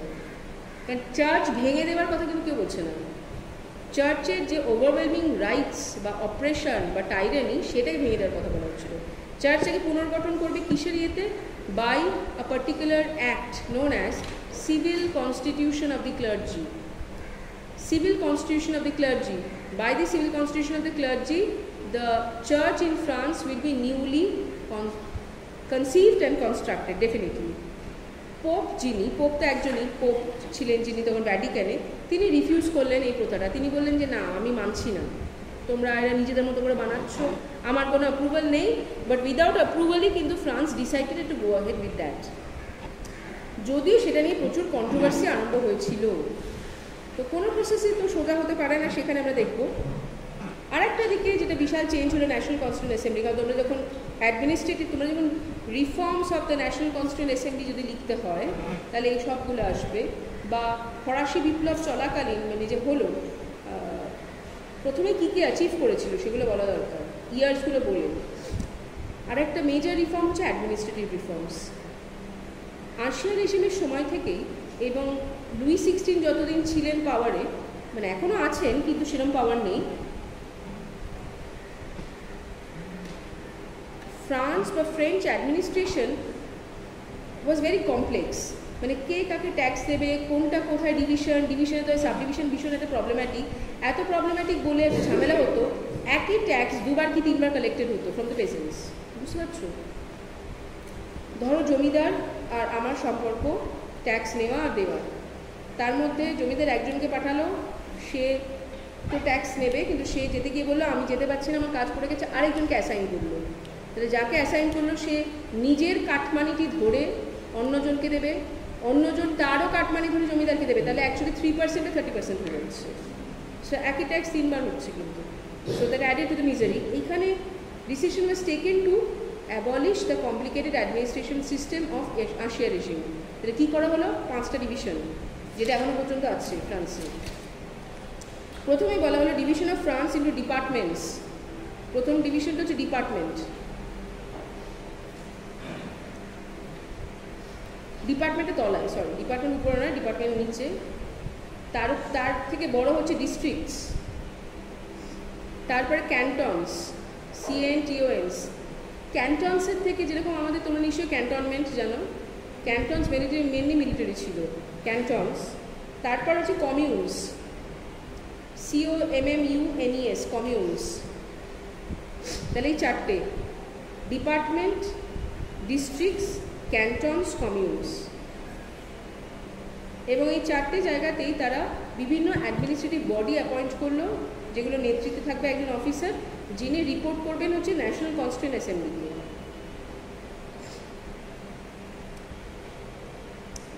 নতুন জাজ ইলেক্ট করা হলো, জুডিশিয়াল সিস্টেম ওয়াজ অলসো রিভ্যাম্পড। এবং এই যে জাজের যে জুডিশিয়ারি সিস্টেমটা সেটাকেও অনেক বেশি সিম্পলিফাই করা হলো, এবং simplification was in line with the administrative simplification. মানে ডিস্ট্রিক্টে একরকম জাজ আছে, যেগুলো এখনও আছে, কমিউনসে, ক্যান্টনসে, তোমার ডিপার্টমেন্টসে, এই 4টে জায়গায় তাহলে 4 ধরনের জাজ সেটা, এবং একজন চিফ জাজ থাকবে যাকে এরা সবাই রিপোর্ট করবে, যার আন্ডারে সেটা থাকবে। এগুলোর সঙ্গে সঙ্গে কিন্তু ন্যাশনাল কনস্টিটিউয়েন্ট অ্যাসেম্বলি মনে রাখতে হবে try to create a monarchical regime. National constituent assembly কিন্তু মনার্কিকে অ্যাবলিশ করতে চায়নি, অন্তত প্রথম দিকে। তারা চেয়েছিল মনার্কিকে আধুনিকরণ করতে, to modernise the monarchy of France, যাতে রাজতন্ত্রও থাকতে পারে কিন্তু তার সঙ্গে সঙ্গে প্রজাতন্ত্রও থাকতে পারে। রাজতন্ত্র আর প্রজাতন্ত্র একটা কোএক্সিস্টেন্স, হারমোনিয়াস কোএক্সিস্টেন্সের দিকে দে ওয়ার এইমিং। তাহলে তারা মনার্কিকেও যেগুলো এক্সেসে সেগুলো কাটছাট করার একটা ইয়ে দিচ্ছে। সেখানে কি বললো যে রাজার যে লেজিসলেটিভ আর executive powers that need to be shared with the national constituent assembly. রাজার লেজিসলেটিভ অ্যান্ড এক্সিকিউটিভ, লেজিসলেটিভ মানে ল মেকিং পাওয়ার্স, এক্সিকিউটিভ হচ্ছে যেটাকে লটাকে এক্সিকিউট করবে, কাজে লাগাবে। তো রাজা একমাত্র কোনো রকমের আইন বা নীতি তৈরি করতে পারবেন না, একমাত্র সেগুলোকে এক্সিকিউট করতে পারবেন না, তার জন্যে তার পরামর্শ করা আবশ্যিক ন্যাশনাল কনস্টিটিউয়েন্ট অ্যাসেম্বলির সঙ্গে। কেন ন্যাশনাল কনস্টিটিউয়েন্ট অ্যাসেম্বলিটা কি মনে রাখবো? National constituent assembly was the body of representatives from the third estate. তাহলে কি হলো, থার্ড এস্টেট চাইছে সরাসরিভাবে দেশ চালানোর ক্ষেত্রে তাদের যাতে ভূমিকা থাকে। এবার কেন সেটা? তারা কি পাওয়ার হাংরি বলে নয়, তাদের কারণটা হচ্ছে যে এতদিন পর্যন্ত দেশটা যেভাবে চলেছে তাদের সবচেয়ে বেশি ক্ষতি হয়েছে থার্ড স্টেটে, এবং দেশটাও কোনো প্রপার দিকে যাচ্ছে না। ফ্রান্সের উন্নতি হচ্ছিল বলা যাচ্ছে না, ফ্রান্সের প্রচণ্ড দেনা বেড়ে গেছিলো in the international market.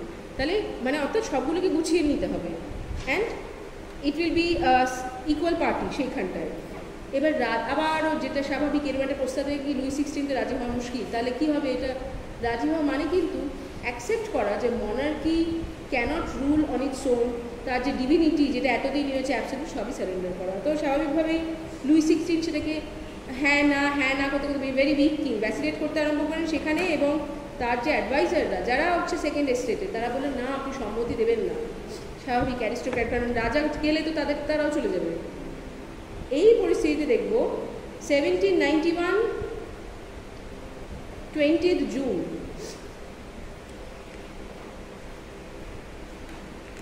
Paris থেকে রাজা পালানোর চেষ্টা করলেন দেশ ছেড়ে। He wanted to flee. এটা তার দুর্বলতার পরিচয়, স্বাভাবিক, কারণ তার মানে বোঝো পরিস্থিতি এমন হয়েছিল যে যেটা উনি অফিসিয়ালি মোকাবেলা করার বা নেগোশিয়েট করার জায়গায় ছিলেন। উনি নাটা বলবেন কী করে? কারণ যা বলা হচ্ছে সেখানে তো এমন কোনো কিছু বলছে না যে extra rights to any particular estate বা কিছু বলা হচ্ছে না।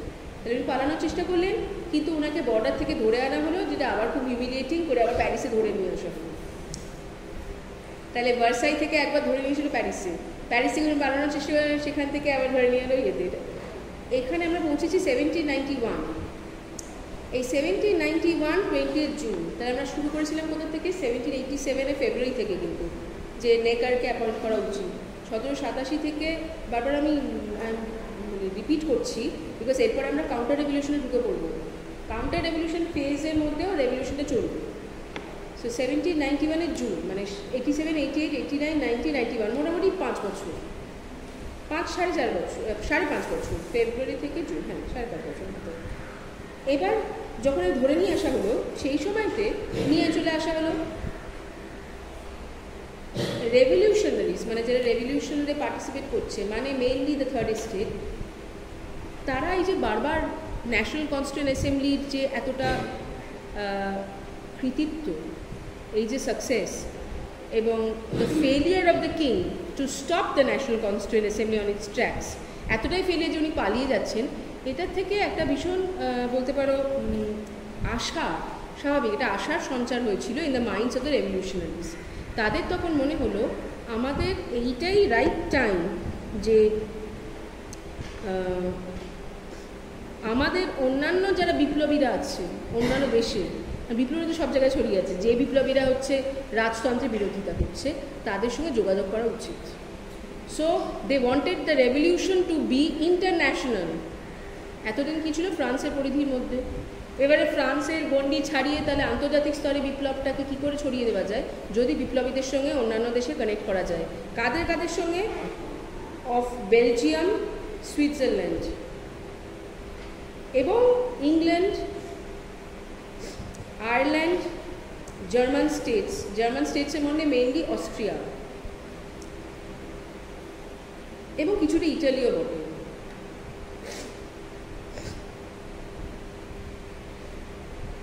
এইসব বিপ্লবীদের সঙ্গে তারা কানেক্ট করার কথা বা একটা নেটওয়ার্ক এস্টাবলিশ করার কথা ভাবতে আরম্ভ করলো এরা।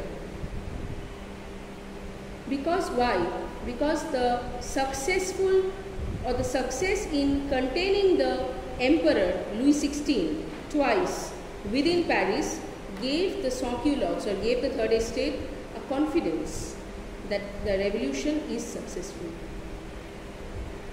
তার মানে রাজতন্ত্রকে তারা বাঁধতে পেরেছে। মনে রেখো 1791 সাল অবধি কিন্তু তারা রাজতন্ত্রকে ছুঁড়ে ফেলার কথা বা রিপাবলিক গঠনের কথা বা রাজাকে হত্যা করার কথা ভাবছে না। সো ধাপে ধাপে মানে আমরা যখন লিখবো বা পড়বেও we have to try to enter into the minds of the revolutionaries. তারা কি প্রথম থেকেই খুব ভালেন? তারা নয়, তারা তাদের রাইটসগুলোও চাইছে এবং ধাপে ধাপে এগোচ্ছে। অন্যদিক থেকে রিয়াকশনস এরপরে এমন হবে যে তারা বাধ্য হবে কিছু কিছু পদক্ষেপ নিতে। So it will B the circumstance. এখানে আমরা দেখছি যে যখন এরা চেষ্টা করছে টু রিচ আউট, সেই একই সময় a sort of counter-revolutionary wave was starting in Paris. Counter-revolutionary wave, কারণ রাজা যেই মুহূর্তে রাজা পালাতে পারছেন না মানে to surrender, in a way surrender to the people. That put the Second Estate in great plight. তাদেরকে একটা ভীষণ সংকটে মানে অস্তিত্ব সংকটে ফেলে দিল যে আমাদের তাহলে কী হবে? স্বয়ং সম্রাট যিনি আমাদের রক্ষাকর্তা তিনিই পালাতে পারছেন না, তারই মানে he is a prisoner, in prisoner, তাহলে আমাদের কি হবে?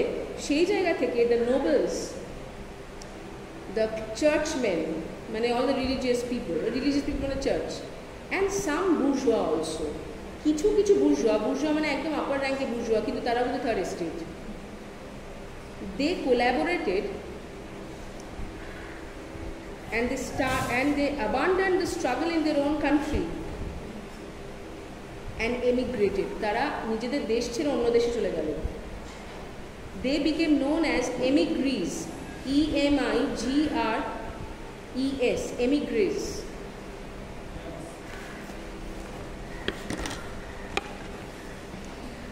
স্পেলিংটা লিখছি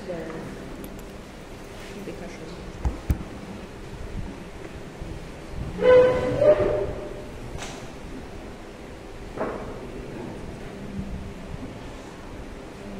E-M-I-G-R-E-S, emigres.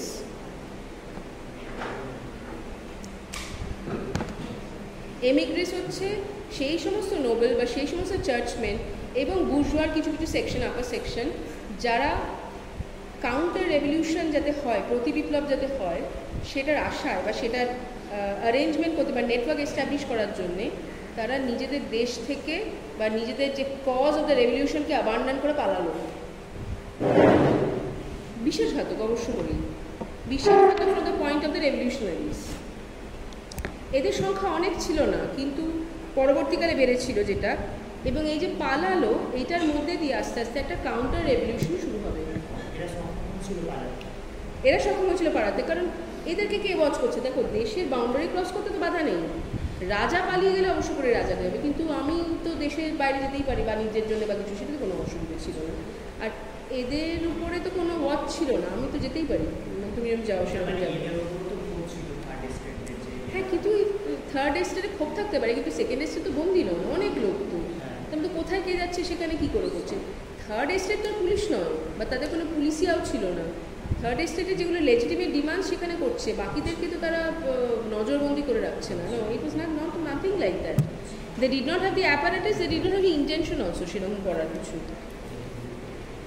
এই এমিগ্রিরা তারা পালালো, মানে কেউ কেউ বর্ডার থেকে পালিয়ে গেল, পড়ে গিয়ে mainly north eastern border of France, সেখানে তারা সমবেত হলো। করে যেটা করলো সেটা হচ্ছে they petition for help from the rulers of Europe. ইউরোপের যে অন্যান্য রাজতন্ত্র সেখানকার যে রাজাদের কাছ থেকে তারা আশ্রয় নয় কিন্তু তার হেল্প চাইল, যে আপনারা ফ্রান্সকে হেল্প করুন, কারণ ফ্রান্স খুব সংকটে। ফ্রান্স সংকটে মানে in a way French monarchy সংকটে। তারপরে ফ্রান্স আর ফ্রেঞ্চ মনার্কি এক করে দেখা হচ্ছে কিন্তু।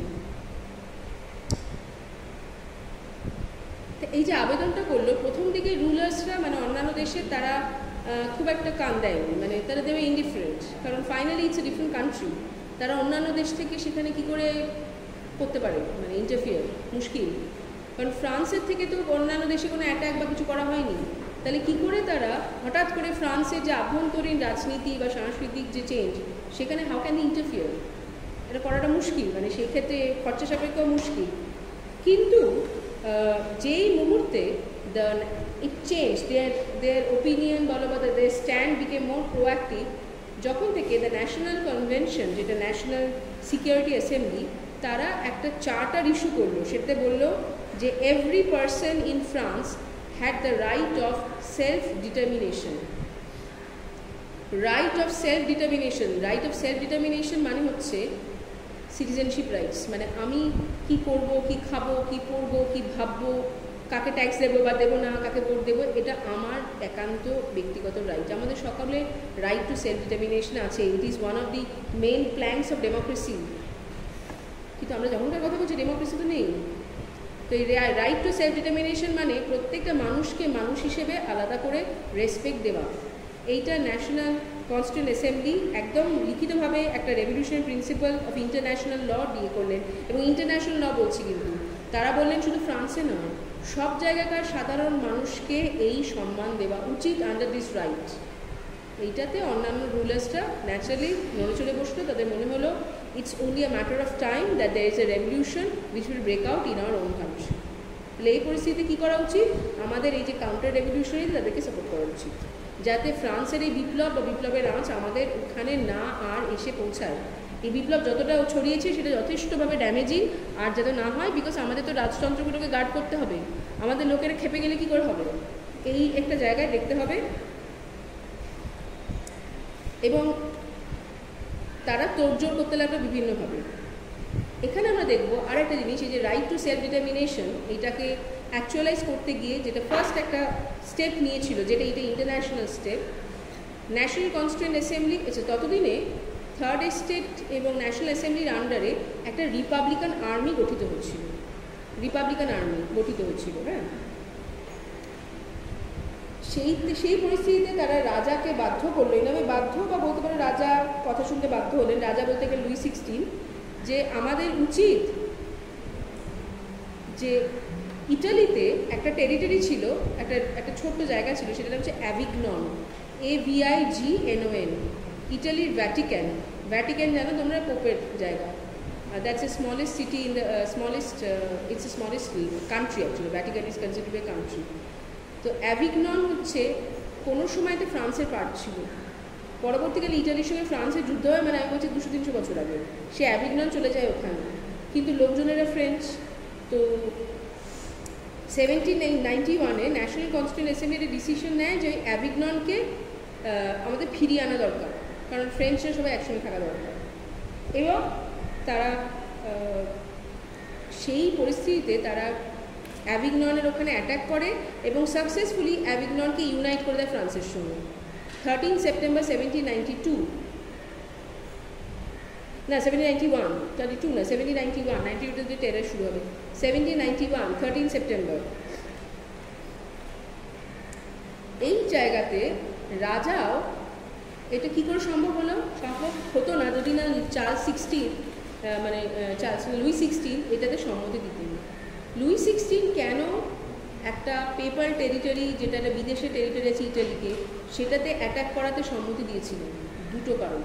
ওনার মনে হয়েছিল যে কিছু যদি না হয় তাহলে ফ্রান্স এক্সপ্যানশন হবে, মানে আগে যেটা আমাদের ছিল সেটা চলে আসবে, যেটা সমস্ত বিপ্লবীদের মতো উনিও ভেবেছিলেন এক। অন্যদিকে যিনি সুপ্তভাবে ওনার একটা আশা ছিল, সেটা হচ্ছে যে এই পরিস্থিতিতে অবশ্য করে আমি যদি এটা অন্য দেশের একটা জায়গা যেটা আমার ছিল কিন্তু এখন তো নয়, সেটাকে করি, তাহলে তারা রেগে যাবে, করে ফরেন আর্মিজরা আমাদের দেশ যদি অ্যাটাক করে তাহলে তারা আমায় রেস্কিউ করবে, দে উইল রেস্কিউ মি। তার মানে একটা জিনিস খুব clear, the French emperor was no more with France, the French emperor was only with himself. তিনি খালি ভাবছেন, মানে এখানে বিদেশ স্বদেশ তার কাছে কিছু নয়, দেশ যে একটা ডেঞ্জারে পড়তে পারে বা কিছু, সেইটার কথা তিনি ভাবছেন না, মনে রেখে সেই জায়গা থেকে লুই 16ও কিন্তু উস্কানি দিলেন ন্যাশনাল কনস্টিটিউয়েন্ট অ্যাসেম্বলিকে, হ্যাঁ এটা ঠিকই ভাবছো, আমাদের অ্যাটাক করা উচিত। এবং এইখানে অ্যাভিগনন, যেটা that Avignon at that time was under Austria, যদিও papal territory, but it was under Austria. তাহলে অস্ট্রিয়াকে তাহলে হারাতে হবে, হারালে অ্যাভিগননকে করতে হবে। তো সেইখানে অ্যাভিগননকে তো তারা নিয়ে এলো, ঠিক কথা, কিন্তু লুই 16 তাদেরকে বোঝালেন যে শুধু এটাতে আমরা কেন মানে ক্ষান্ত হব, we should declare an all out war against Austria. অস্ট্রিয়ার এগেনস্টে ফ্রান্স ওয়ার ডিক্লেয়ার করলো 1792 20 এপ্রিল। এই যুদ্ধ বলতে রেভলিউশনারি ওয়ারফেয়ার আউটসাইড ফ্রান্স, তিনটে ফেজ দেখা যায়। এই তিনটে ফেজই হচ্ছে কোলাবরেট করছে ফ্রান্সের ডোমেস্টিক স্ফিয়ারে কী কী হচ্ছে সেটার সঙ্গে। ফার্স্ট ফেজ হচ্ছে April to September 1792। April to September 1792, এই সময়টায় এপ্রিল, মে, জুন, জুলাই, আগস্ট, সেপ্টেম্বর, এই প্রথম 6 মাসে ফ্রান্স কিন্তু অস্ট্রিয়ার সঙ্গে যতগুলি ব্যাটেল হয়েছিল, ব্যাটেল আর যুদ্ধের একটা ডিফারেন্স আছে। কিন্তু যুদ্ধ হচ্ছে ধরো ইন্ডিয়া পাকিস্তানে যেটা হচ্ছিল বা সেটা হচ্ছে যুদ্ধ, আর কারণ লোকালাইজ নয়, ইটস ইন্টারন্যাশনাল। বাট ব্যাটেল হচ্ছে যেটা লোকাল হয় সেটাকে ব্যাটেল বলা হচ্ছে। তো ফ্রান্স আর অস্ট্রিয়া সে সময় ব্যাটেলস হচ্ছে, সেগুলোতে প্রথম দিকে ফ্রান্স অনেকগুলোতে হারলো, সেটা দেখা গেল। এই পরিস্থিতিতে জুলাইয়ের মাসে 1792 প্রাশিয়া জয়েন্ট অস্ট্রিয়া, তাহলে অস্ট্রিয়া প্রাশিয়া একসঙ্গে হলো, অন্যদিকে একা ফ্রান্স। এবং অস্ট্রিয়া আর Prussia they took the decision to cross French border and advance towards Paris. তাহলে ফ্রান্স কি ওখানে অ্যাটাক করলে, এরা এখানে ঢুকে আসতে লাগলো। এবার কেন, হঠাৎ করে কেন? এইটার পিছনে কারণটি ছিল হচ্ছে হোলি রোমান এম্পারার সেই সময়, যিনি অ্যাকচুয়ালি তিনি প্রাশিয়ারও এম্পারার, সে holy Roman emperor Leopold the 4th, তিনি ছিলেন মারিয়া আন্তোনাতের ভাই, অর্থাৎ লুই 16-এর শালা। তো লুই 16 বলতে কিছু হয়নি, মারিয়া আন্তোনাত গোপনে চিঠি পাঠিয়েছিলেন, you attack France and rescue us, বুঝেছো, আমরা নিজেদের কিছু করতে পারবো না, সেই একটা জায়গাতে। হ্যাঁ হলো, বুঝেছো।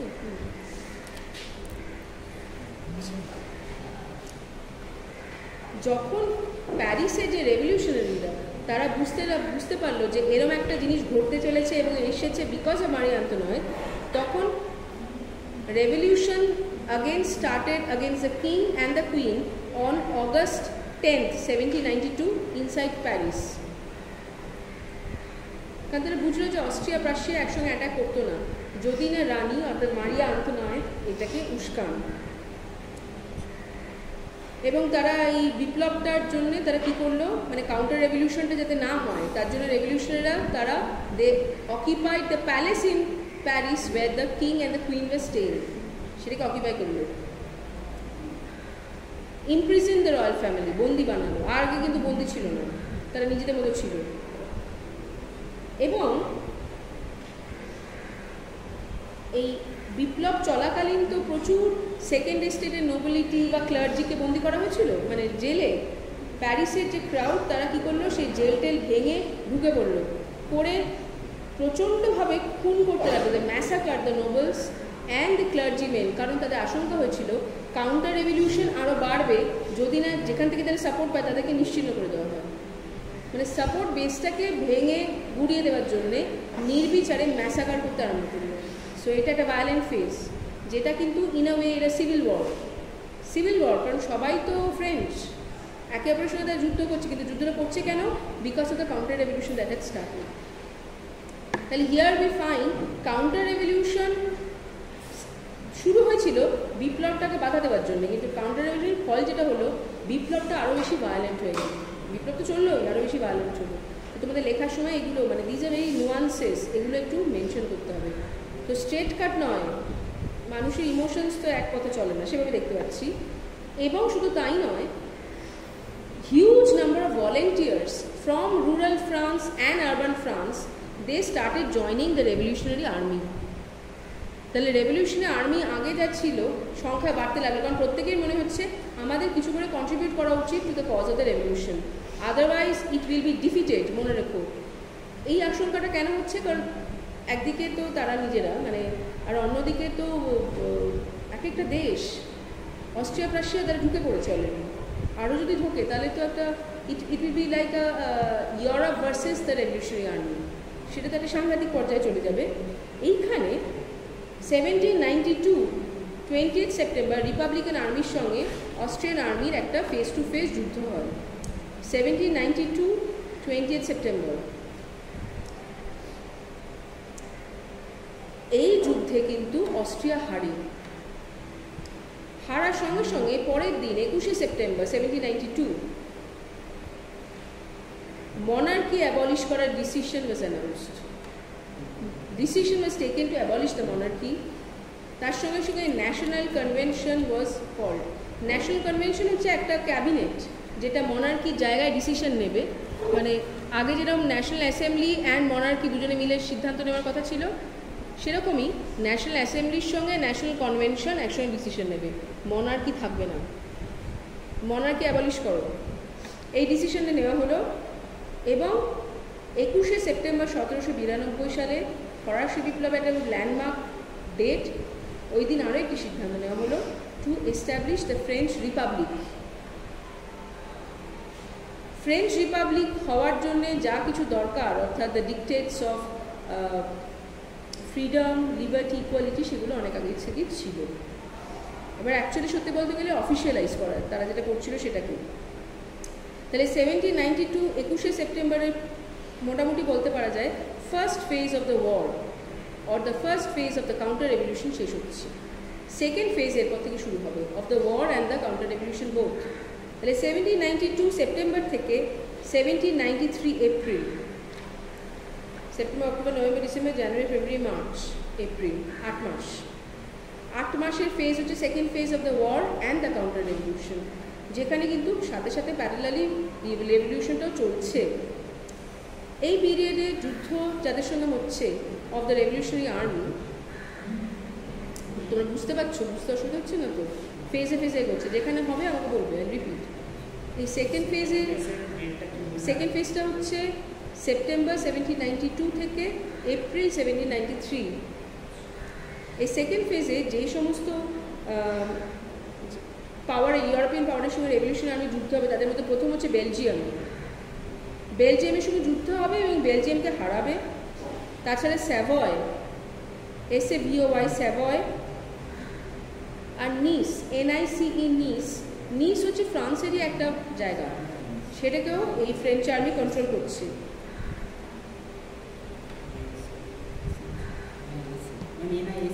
হ্যাঁ, নিস মানে নাইস বলে যেটাকে, সেটাকে নিস আসলে প্রোনাউন্সিয়েশন, মানে এমনিতে নয়, এমনিতে নাইস, কিন্তু ফ্রেঞ্চ জায়গাটার নাম নিস। আচ্ছা, এরপরে একটা খুব উল্লেখযোগ্য জিনিস যেটা হয় সেটা হচ্ছে ন্যাশনাল কনভেনশন। ন্যাশনাল কনভেনশনটা কি আমি বলেছিলাম, একটা অ্যাসেম্বলি যেটা রাজতন্ত্রকে সরে যাওয়ার পরে তার জায়গায় হলো।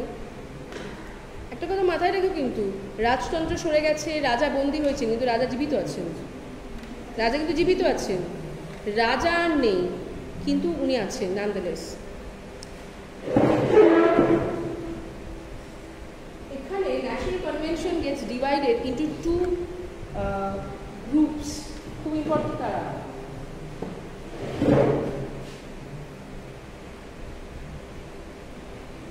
Girondins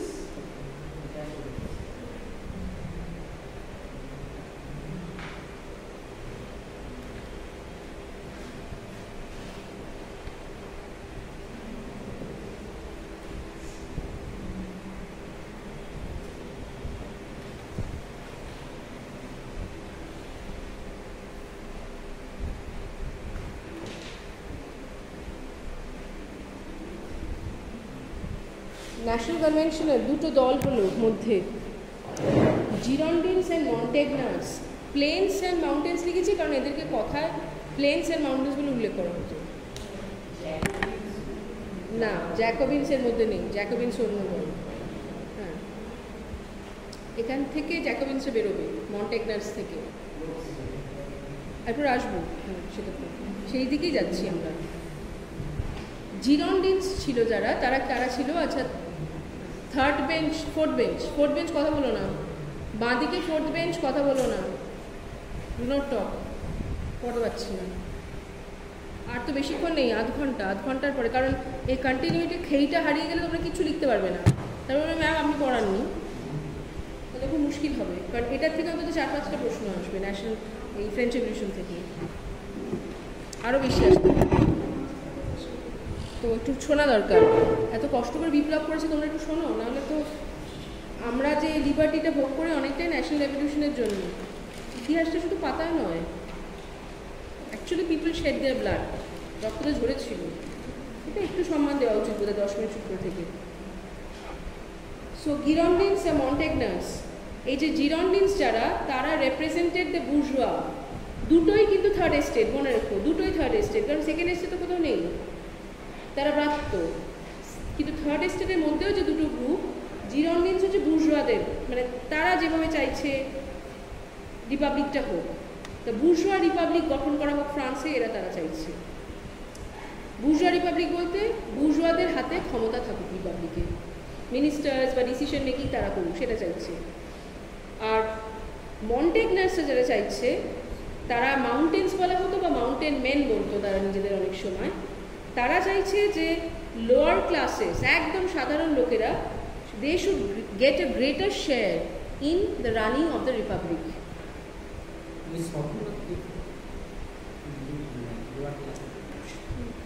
কি প্রশ্নটা? সকিউলট, হ্যাঁ, কথা বুঝতে পারছি না, যা বলুন জোরে জোরে বলুন, কারণ এইটার অ্যাকোস্টিক্স ভালো নয়, বোঝা যায় না কথা ঘরটা। তো পলিটিক্যাল অ্যান্ড ইকোনমিক পাওয়া উচিত রিপাবলিকের সর্বপ্রথম সকিউলটসের বা থার্ড এস্টেটের মধ্যে যারা সাধারণ লোকেদের, সেটা মন্টেগনার্সরা বলছে। আর জিরন্ডিনসরা বলছে বুর্জোয়া পাওয়ারের কথা বলছে না, বুর্জোয়ারা বলছে রিপাবলিকটা বুর্জোয়া হওয়া উচিত। এবং আরও একটা কথা তারা বলছিল যে রিপাবলিকের যে মেসেজটা, অর্থাৎ রিপাবলিকের যে আইডিয়ালটা, that should be spread to entire ইউরোপের বিভিন্ন প্রান্তে ছড়িয়ে দেওয়া উচিত। কিন্তু মাউন্টেন ম্যান বা মন্টেগনার্সরা সেটা বলছে না, তারা অনেক লোকালাইজডভাবে রিপাবলিকটা গড়ার কথা ভেবেছিল বা বলছিল। এই মন্টেগনার্সের মধ্যে একজন ছিলেন, তার নাম হচ্ছে ম্যাক্সিমিলিয়ান রোবস্পিয়ার। রোবস্পিয়ারের কথা তো ছিল, এই যে লিখেছি, যেটা পড়া যাচ্ছে না এই না, রোবেস্পিয়ার, ম্যাক্সিমিলিয়ান রোবেস্পিয়ার। রোবস্পিয়ার একজন লয়ার, নিজে লয়ার ছিলেন রোবস্পিয়ার, খুব এক্সট্রিম লোক।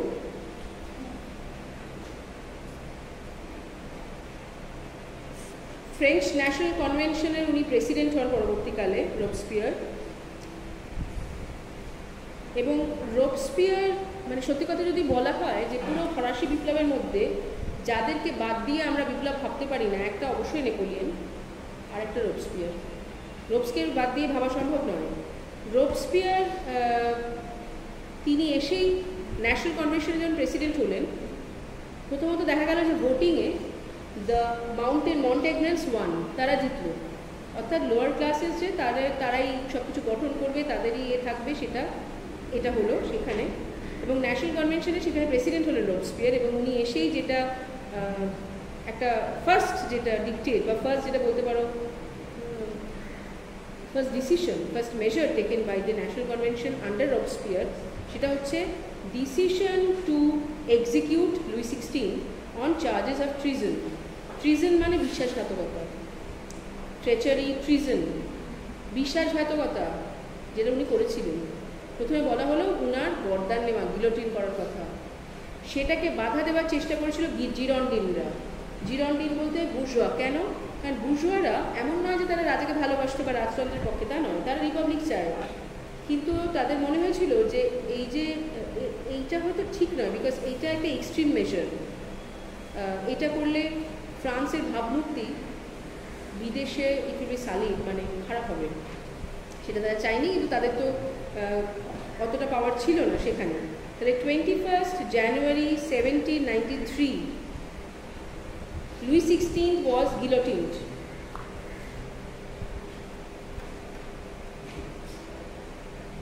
চা খাবো? হ্যাঁ, একটা চা খেতে পারি। হ্যাঁ, 21st January 1793, এবং তার 9 মাস পরে মানে October 1793 his wife Maria Antoinette was also guillotined on the same charges, treason. Maria, M-A-R-I-A, Maria Antoinette, A-N-T-O-I-N-E-T-T-E,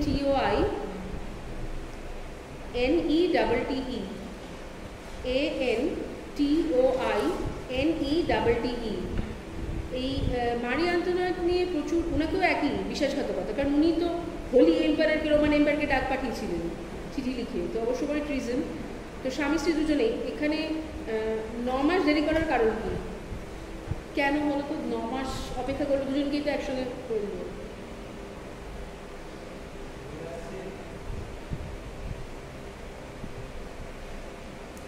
রানীকে, আচ্ছা আমার 4টে চা হলো। এবার শোনো, আমার কোনো খুচরো নেই, 200 টাকা আছে, ভাঙিয়ে দাও, মানে ভাঙিয়ে আমাদের নিয়ে আসো।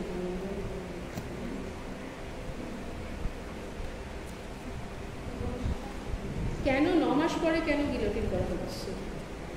একসঙ্গে নয় কেন? একই চার্জ। একটু তো মানে এটা কোনো রাইট রঙের না, এটা কেন হতে পারে? কেন মানে হ্যাঁ, অস্ট্রিয়া আগে হেল্প করেছিল না? না, গিলোটিন 9 মাস অপেক্ষা করলো কেন? রাজাকে যখন করছে, রানীকে একসঙ্গে করলো না কেন? স্বামী স্ত্রীকে তো একসঙ্গে করা উচিত, সহমরণ। তো সহমরণটা হলো না কেন?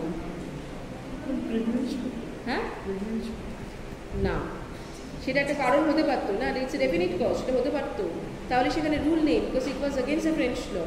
মানে if had she been pregnant, তাহলে কিন্তু করতোই না সেটা, তাহলে তখন করতো, সেরকম কিছু না।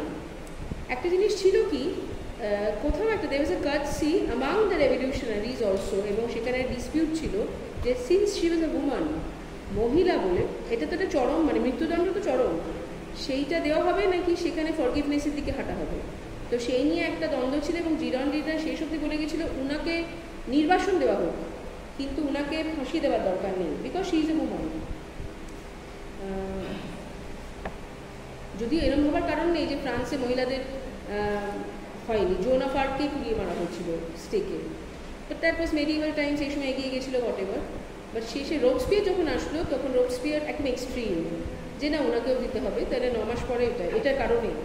তো তার আগে অবধি ফরাসিদের মধ্যে বা রেভলিউশনারিদের মধ্যে একমত তারা হতে পারছিল না, এবং তারা মোটামুটি ভাবছিল যে রানীকে নির্বাসন দেওয়াটাই বেটার, এটা নয়। কিন্তু হওয়া হলো আরেকটা কারণে, আরেকটা সংঘাত থেকে। কারণ মনে রেখো, যেটা রোবসপিয়ার বা মাউন্টেন মেনরা বারবার করে বোঝালেন পার্লামেন্টে, they could actually successfully do that, the war with Europe is on, যুদ্ধটা চলছে। তো কী গ্যারান্টি আজকে ওনাকে ক্ষমা করে দিলে পরের দিন উনি কারোর সঙ্গে কোলাবোরেট করবেন না? করে তো তাহলে আবার আমরা তো উচিত নয় ওনাকে মাফ করে দেবো, এখানে করা উচিত। তো সেটা আমরা দেখা গেল গিলোটিনের সঙ্গে সঙ্গে আমরা দেখব 1793, এই around March-April, the third phase of the war of the revolution began. Revolution, counter revolution, war সব একসাথে চলছে।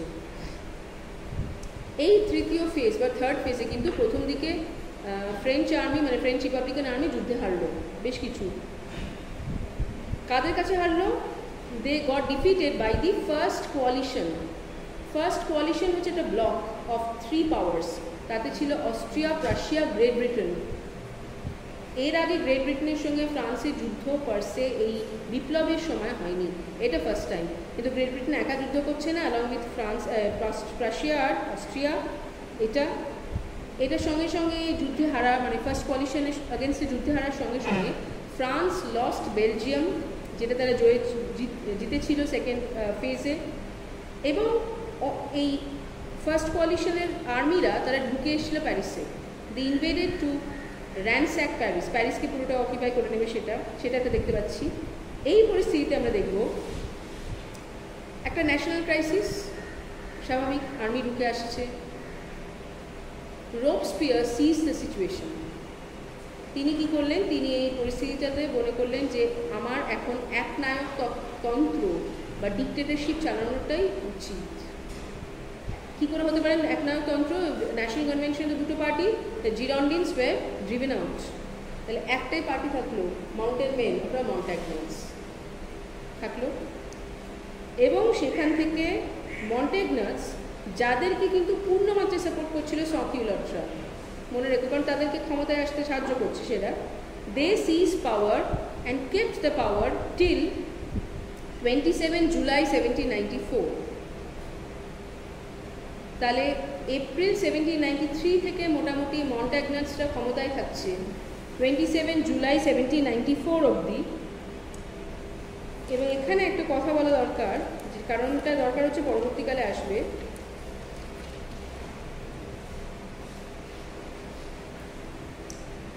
ফ্রেঞ্চ রিপাবলিকান ক্যালেন্ডারে আমাদের ইংরেজি মাসগুলোর আলাদা আলাদা নাম সমস্ত, এবং রেভলিউশনারি ক্যালেন্ডার একটা বের করা হয় যেটাকে রিপাবলিকান ক্যালেন্ডারে বলা হয়। মানে ফ্রান্সে যে নর্মাল ক্যালেন্ডার আর ফ্রান্সের যে বিপ্লবের ক্যালেন্ডার সেটা আলাদা। যেমন পরবর্তীকালে আমরা দেখব 18 ব্রুমেয়ার, যদি কেউ প্রশ্ন করা হয় why is 18 Brumaire important in France, 18 Brumaire মানে ব্রুমেয়ার হচ্ছে নভেম্বর মাস according to French republican calendar. সেই সময় 18 ব্রুমেয়ার হচ্ছে 9 নভেম্বর, ওই দিন নেপোলিয়ন ক্ষমতা এসেছিল। যাই হোক, এটা একটা এক্সাম্পল দিচ্ছি। তো ফ্রেঞ্চ রিপাবলিকান ক্যালেন্ডারে আমরা দেখতে পাচ্ছি যে রোবস্পিয়ার সেই সময়তে এসেই মাউন্টেন্সদেরকে নিয়ে এলেন ক্ষমতা, এবং তারা যেটা শুরু করলেন প্রথমে সেটা হচ্ছে the rule of the maximum. ম্যাক্সিমামটা ক্যাপিটাল, এমটা capital, rule of the maximum. Maximum কি হচ্ছে? Maximum government control over prices, যাতে দাম ওঠা নামা না করে। সেকেন্ড হচ্ছে যত বড় লোক আছে সবাইকে ট্যাক্স করা হবে। থার্ড, ন্যাশনাল অ্যাসিস্ট্যান্স দেওয়া হবে গরিবদেরকে এবং ডিসেবলডকে। ন্যাশনাল অ্যাসিস্ট্যান্স মানে যেটাকে ভাতা, এই যে এখন হাজার হাজার কত কত ভাতা আছে, এন্ডাওমেন্টস যেটাকে বলা হয়, সেই সমস্ত, সেগুলো ন্যাশনাল অ্যাসিস্ট্যান্স দেওয়া হবে, ন্যাশনাল সেটা দেওয়া হবে। অ্যান্ড ফোর্থ, যেটা ইম্পর্টেন্ট, যারা কাউন্টার রেভলিউশনের সময় পালিয়ে গেছিলো, এমিগ্রিস, আমি বলেছিলাম দেশ ছেড়ে প্রথম পালিয়েছিল না, তাদের যে প্রপার্টি সেগুলোকে সিজ করা হবে। মানে তারা ফিরে এলেও তোমাদের প্রপার্টি পাবে না, পালিয়ে গেছো বলে।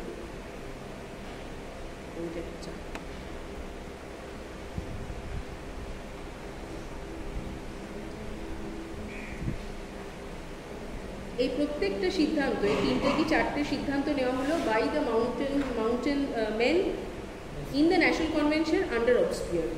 এবং এটার প্রতিক্রিয়া হলো ভয়ানক। কারণ প্রতিক্রিয়া হচ্ছে কাউন্টার রেভলিউশন চলছে, মনে রেখে কিন্তু কাউন্টার রেভলিউশন চলছে। সেখানে ফ্রান্সের মধ্যেই 3টে সিভিল ওয়ার হলো এগুলোর প্রতিক্রিয়া স্বরূপ। একটা হচ্ছে রিভোল্ট হলো প্রথমত, সিভিল ওয়ার বা রিভোল্ট বলতে পারো প্রথমে। একটা হচ্ছে লিয়ঁতে, LYON, লিয়ঁ। লিয়ঁ হচ্ছে ফ্রান্সের একটা semi rural settlement, LYON, Lyon. আরেকটা হচ্ছে বোর্দঁ, BORDEAUX, BORDEAUX, বোর্দঁ। লিয়ঁ আর বোর্দঁতে আন্দোলন হলো। আন্দোলন হলো কাদের আন্দোলন নয় কিন্তু, এগুলো কিন্তু counter revolution. Counter revolution against the measures taken by Robespierre. Counter revolution এই দুটো। তাছাড়া যুদ্ধ হলো, যুদ্ধ বলতে এগুলো ব্যাটেল কিন্তু যুদ্ধ বলা হয়। ওয়ার্স অফ ভেন্ডি, এটার নাম হচ্ছে টোটাল 3টে জায়গা হয়েছিল। ওয়ার্স অফ ভেন্ডি, VENDE, ভেন্ডি, ওয়ার্স অফ ভেন্ডি, VENDE। এবং feudal lords, they resisted these in Normandy and Provence, PROVENCE, Provence। Normandy আর প্রভিন্সে ফিউডাল লর্ডরা এগুলোর বিরোধিতা করলেন। কিন্তু এই যে কাউন্টার রেভলিউশন 3টে ফর্মে হলো, একটা হচ্ছে ওয়ার্স অফ ভেন্ডি, একটা হচ্ছে রেভলিউশন, আর একটা ফেডারেলিস্ট রিভোল্ট, এই তিনটে, সেগুলো খুব একটা ফল হলো না, কারণ সমস্ত অপোজিশন খুব brutally was suppressed by the reign of terror started by Robespierre. তাহলে রোবস্পিয়ার কিন্তু প্রথমেই ক্ষমতায় এসে রেইন অফ টেরার শুরু করেননি, মানে এপ্রিল 1793 থেকে রেইন অফ টেরার কিন্তু শুরু হয়নি, প্রথম দিকে এই রিফর্মসগুলো এসেছিল, কিন্তু রেইন অফ টেরারটা শুরু হচ্ছে সেপ্টেম্বর 5 সেপ্টেম্বর 1793 থেকে, এবং সেটা চলবে 27 জুলাই 1794। তাহলে 1793 5 সেপ্টেম্বর টু 27 জুলাই 1794 রেইন অফ টেরারটা চলবে। রেইন অফ টেরার কেন? এর আগে আমরা পড়েছি গ্রেট ফিয়ারের কথা, তোমাদের যদি মনে থাকে। রেইন অফ টেরার, টেরার আর ফিয়ার মোটামুটি এক, কিন্তু টেরারের রাজত্ব মানে তোমাকে টেরারাইজ করে দেবো, মানে তোমাকে এমন ভয়ের মধ্যে রাখবো, সেই ভয়টা কী করে হবে, কিছু স্টেপস নিতে হবে। তো রেইন অফ টেরারটাকে রোবস্পিয়ার পাকাপোক্ত করে মানুষের মনে সেই ভয় সঞ্চার করার জন্য কি করলেন, প্রথমেই 3 লাখ, মনে রাখো 3 lakhs of people from the second estate were held imprisoned as suspects, সন্দেহের বশে তাদেরকে গ্রেপ্তার করা হলো 3 লাখ, এবং সেটা এন্টার ফ্রান্সের থেকে। তাদের মধ্যে ইমিডিয়েটলি 17,000কে গিলোটিন করা হলো। 17,000, 17,000 মুখের কথা না, এক্সিকিউটেড, এবং সেই এক্সিকিউশন উইদাউট ট্রায়াল, কিন্তু কারোর কোনো বিচার টিচার ব্যাপার নেই। আমার মনে হলো তুমি দায়ী, তোমাকে এনে করে দিলাম। তাছাড়া আরও বাদবাকি যে 3 লাখের মধ্যে 17,000কে তো ফাঁসি দেওয়া হলো, বাকিদেরকে জেলে পোড়া হলো, এবং জেলে থেকে থেকে এত দুর্বিষহ অত্যাচার করা হলো, অনেকেই সেখানে মারা গেল।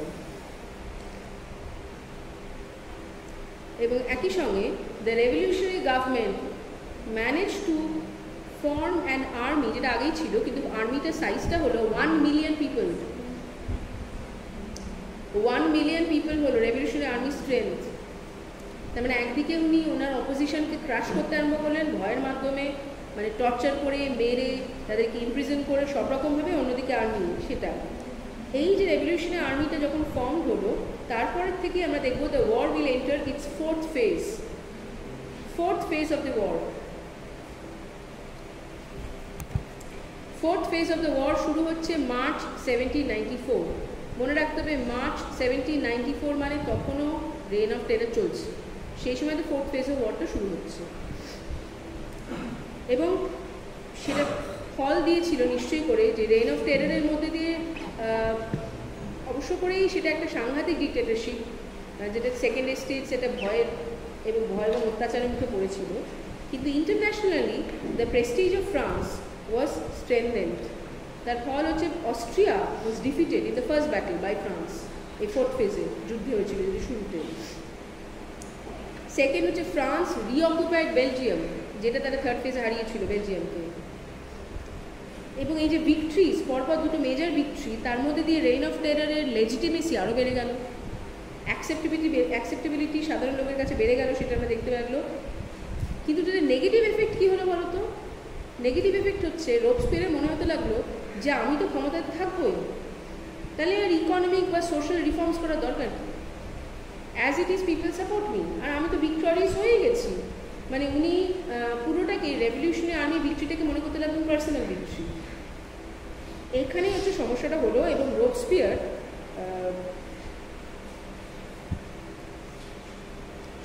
একটা সময়তে became more powerful or tried to be more powerful than the national convention, যেটার উনি প্রেসিডেন্ট ছিলেন।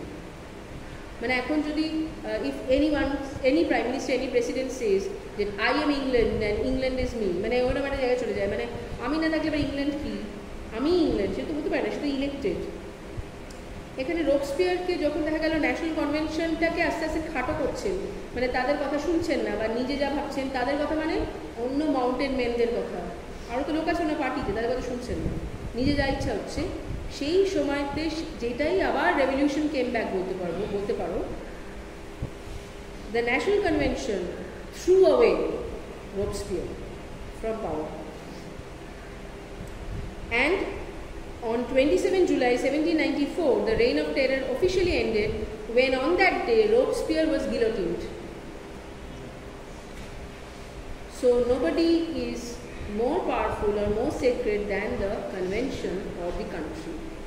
So এখানে আবার বিপ্লবটা যেটা কোথাও একটা রেইন অফ টেরার বা রোবসপিয়ার হাইজ্যাক করে নিয়েছিল, it was hijack back by the national convention. তাহলে বিপ্লবের যে কত রকমের বিভিন্ন খাতে রয়েছে ফরাসি বিপ্লব, একটাভাবে লেখা যায় না, একটা কজ নেই, বিভিন্ন লোক বিভিন্ন চরিত্র, প্রচণ্ড ইন্টারেস্টিং। এবং ওনার ফল বা ওনার এক্সিকিউশনের পরের দিনই যেটা হলো দ্য ম্যাক্সিমাম যে লটা হয়েছিল, যে সমস্ত আমরা রেন্ট টেন বা ইয়ে করে দেবো, সেটাকে অ্যাবলিশ করে দেবো। মানে উনি যে যে স্টেপস নিয়েছিলেন সেগুলো প্রত্যেকটা অ্যাবলিশড হলো। All the social laws were abolished. এবং ন্যাশনাল কনভেনশন বললো যে we should look towards a new constitution, একটা নতুন সংবিধান। এই সমস্ত আলোচনা কখন হচ্ছে? 1794 জুলাই মাসের পরে। আমরা শুরু করছিলাম 87 সাল দিয়ে, তাহলে এতটা চলে এসেছি। রোবসপিয়ারের পতন হলো বা রোবসপিয়ারের মৃত্যু হলো, কিন্তু কাউন্টার রেভলিউশনের মৃত্যু হয়নি। বরং রোবসপিয়ারের মৃত্যু হওয়ার সঙ্গে সঙ্গে counter revolution got a boost, কারণ তাদেরকে যারা যিনি অপ্রেস করছিলেন বা দাবিয়ে রাখছিলেন সেই ব্যক্তি নেই। তাহলে এখানে আমরা দেখব অ্যারাউন্ড অগস্ট 1794 হোয়াইট টেরর ওয়াজ রিপোর্টেড। হোয়াইট, সাদা সন্ত্রাস, হোয়াইট টেরর। এই হোয়াইট টেরর কারা? হোয়াইট আর রেড। আসলে হোয়াইট হচ্ছে যারা তোমার রয়্যালটিস, যারা অ্যারিস্টোক্র্যাটস, যারা ফিউডাল লর্ডস, তারা এটার লিডারশিপ দিয়েছিলেন। এবং কাউন্টার রেভলিউশনটা বটেই। এই হোয়াইট টেরর শুরু হয় প্যারিস এবং বিভিন্ন জায়গাতে, বিভিন্ন জায়গায় রয়্যালিস্টরা। এটাই বলা যেতে পারে লাস্ট ধাপ কিছুটা হলো, কারণ এরপরে হচ্ছে নেপোলিয়ন চলে আসবেন। হোয়াইট টেররের আন্ডারে সে সময় ফ্রান্সের কী অবস্থা? ফ্রান্সের পরিস্থিতি হচ্ছে কোনো ন্যাশনাল কনভেনশন ছাড়া there is no proper leadership. একজন কোনো ব্যক্তি নেই যিনি দায়িত্ব নিতে পারেন কোনো কিছু হলে। একটা কেওটিক সিচুয়েশন। কেওটিক সিচুয়েশন কেন? দু কারণে মনে রাখবো। একদিক থেকে যুদ্ধে জয়ী হয়েছে, 4th ফেজে যুদ্ধ হয়েছে, ফ্রান্স যুদ্ধে জয়ী হয়েছে, কিন্তু সেই যুদ্ধে যে জয়ী হলো যার নেতৃত্বে, সেই রোবসপিয়ার এত সাংঘাতিকভাবে অত্যাচারী হয়ে উঠলেন, তাকে খুন করতে হলো। কিন্তু এই রোবসপিয়ারের অনেক ফলোয়ার্স ছিল যারা সকিউলার, কারণ রোবসপিয়ার প্রথম ক্ষমতায় এসেছিলেন এই সকিউলার বা একদম থার্ড এস্টেটের যারা একদম গ্রাসরুট লোক, তাদেরকে একটা স্বপ্ন দেখিয়ে। তাহলে হঠাৎ করে আমাদের নেতাকে খুন করা হলো, তাহলে তাদেরও একটা ক্ষোভ, সেটাও মাথায় রাখতে হবে। কিন্তু তাহলে একটা কেওটিক সিচুয়েশন। কিন্তু third estate did not look to be much united. এটা সুযোগ নিয়ে হোয়াইট টেরর আরম্ভ হলো। The royalist tried to enter the palace to hijack the revolution. এইখানে they were stopped in their tracks by a young military general, Napoleon Bonaparte. এই ইয়ারটা ছিল 1795, 5th October. 5th October 1795-এ মোটামুটি বলা যেতে পারে কাউন্টার রেভলিউশন শেষ হচ্ছে। Rise of Napoleon and the fall of the counter revolution এক। 5th অক্টোবরে উনি এটা করলেন এবং 6th October 1795 national convention was dispersed. বলো, ন্যাশনাল কনভেনশনে এখন আর জায়গা নেই, নতুন করে সব কিছু করতে হবে।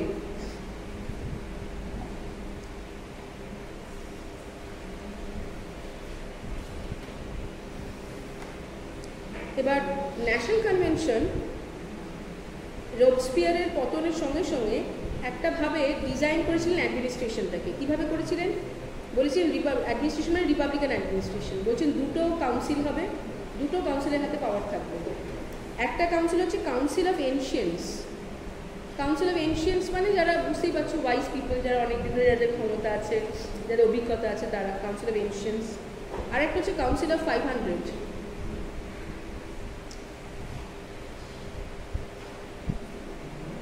কাউন্সিল অফ 500, এই দুটো কাউন্সিলেরই দায়িত্ব একত্রে ছিল টু মেক লজ, আইন বানাবে।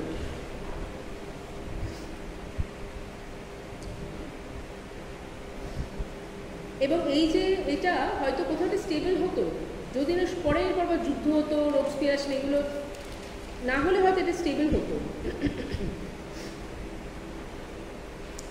এবং এক্সিকিউটিভ পাওয়ার এখানে দেওয়া হয়েছিল একটা ডিরেক্টরির হাতে, আর লেজিসলেটিভ পাওয়ার দেওয়া হয়েছিল দুটো কাউন্সিলের হাতে। তাহলে এই লেজিসলেটিভ পাওয়ার হচ্ছে এরা বানাবে, বানিয়ে ডিরেক্টরিকে বলবে আমরা এই ল বানিয়েছি, ডিরেক্টরি সেটাকে এক্সিকিউট করবে, এটা ভাবা হচ্ছিল যতক্ষণ না রোবসপিয়ার এসে পুরো জিনিসটা গণ্ডগোল করে দিলেন সেখানটায়। এইখানে আমরা দেখব যে এই যে প্রসেসটা চলে আসছে অ্যাডমিনিস্ট্রেশনে, সেইটা পুরোটা Gates abolished on 9th November 1799, যেখানে রেভলিউশনটা শেষ হচ্ছে formally. This date is also known as 18th Brumaire, BRUMAIRE, 18th Brumaire। 18th Brumaire হচ্ছে যেটাকে মনে বলা হয় দ্য 8th year, 8 নম্বর বছর, বিপ্লবের 8 নম্বর বছর, 18th Brumaire of year 8। ইয়ার 8টা হচ্ছে ফরাসি বিপ্লবের 8 নম্বর বছর, এমনি ফ্রান্সের নয়, ফরাসি বিপ্লবের 8 নম্বর বছরের 18th Brumaire, BRUMAIRE, 9th November 1799। সেদিন Napoleon Bonaparte abolished the directory, মানে এক্সিকিউটিভ পাওয়ার ডিরেক্টরিকে দেওয়া হয়েছিল বাই দ্য ন্যাশনাল কনভেনশন, সেটাকে অ্যাবলিশ করে দিলেন। দুটো কাউন্সিল কিন্তু রাখলেন, কাউন্সিল অফ এনশিয়েন্টস আর কাউন্সিল অফ 500 থাকলো, কিন্তু ডিরেক্টরি অ্যাবলিশ করে দিয়ে he became the first consul, CONSUL, consul. আচ্ছা, এই যে প্যাটার্নটা directory, council of ancients, consul, এগুলো সমস্ত হচ্ছে রোমান রিপাবলিকের প্যাটার্ন। কনসাল ছিলেন, ফার্স্ট কনসাল ছিলেন যখন রোমান রিপাবলিক হয় এবং পরবর্তীকালে এম্পায়ার হয় জুলিয়াস সিজার। বুঝতেই পারছো যে নেপোলিয়ন সেই পথে হাঁটছিলেন। তো সেখানে এই 18th Brumaire 9th এটা হলেন, এবং এখান থেকে আমরা দেখতে পাবো একটা নতুন ফেজ শুরু হচ্ছে। কটা বাজে বলো তো? 1:04 না, এবার আমরা যেতে হবে, ক্লাস আছে। এবং 1795 থেকে 1799 অবধি কিন্তু ফ্রেঞ্চ আর্মি ইউরোপের বিভিন্ন জায়গাতে যুদ্ধ বলবো না, কিন্তু এক্সপ্যানশনের জন্য যাচ্ছিল। এবং 1795 থেকে 99 অবধি যে যাচ্ছিল, মানে রোবসপিয়ারের ফলের পরের থেকে যে পিরিয়ডটা, সেটা mainly it was under the leadership of Napoleon. Napoleon তো তখন কনসাল হননি, কিন্তু নেপোলিয়ন তো ব্রিগেডিয়ার, এবং বলেছিলাম যে একটা হোয়াইট টেরারটাকে উনি আটকে দিয়েছিলেন। সেই সময় থেকে উনি আনঅফিশিয়াল নেতৃত্ব দিচ্ছিলেন বিপ্লবে। এবং ইউরোপের প্রত্যেকটা জায়গাতে যেখানে যেখানে গিয়ে the French could actually expand, মানে কনকার করতে পারছিল, সেগুলোকে সিস্টার নেশনস নাম দেওয়া হচ্ছিল।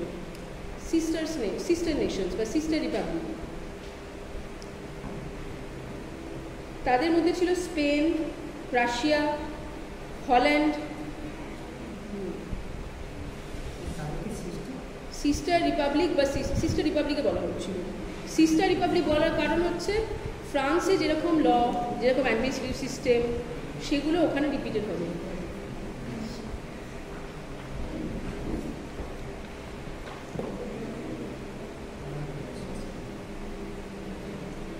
এবার নেপোলিয়ন আসার সঙ্গে সঙ্গেই, নেপোলিয়ন এই 1790 মধ্যে পিরিয়ডটা বলছি, 98-99-এ, আর একটু 5 মিনিট একটু ধৈর্য ধরো, তাহলে শেষ হয়ে যাবে।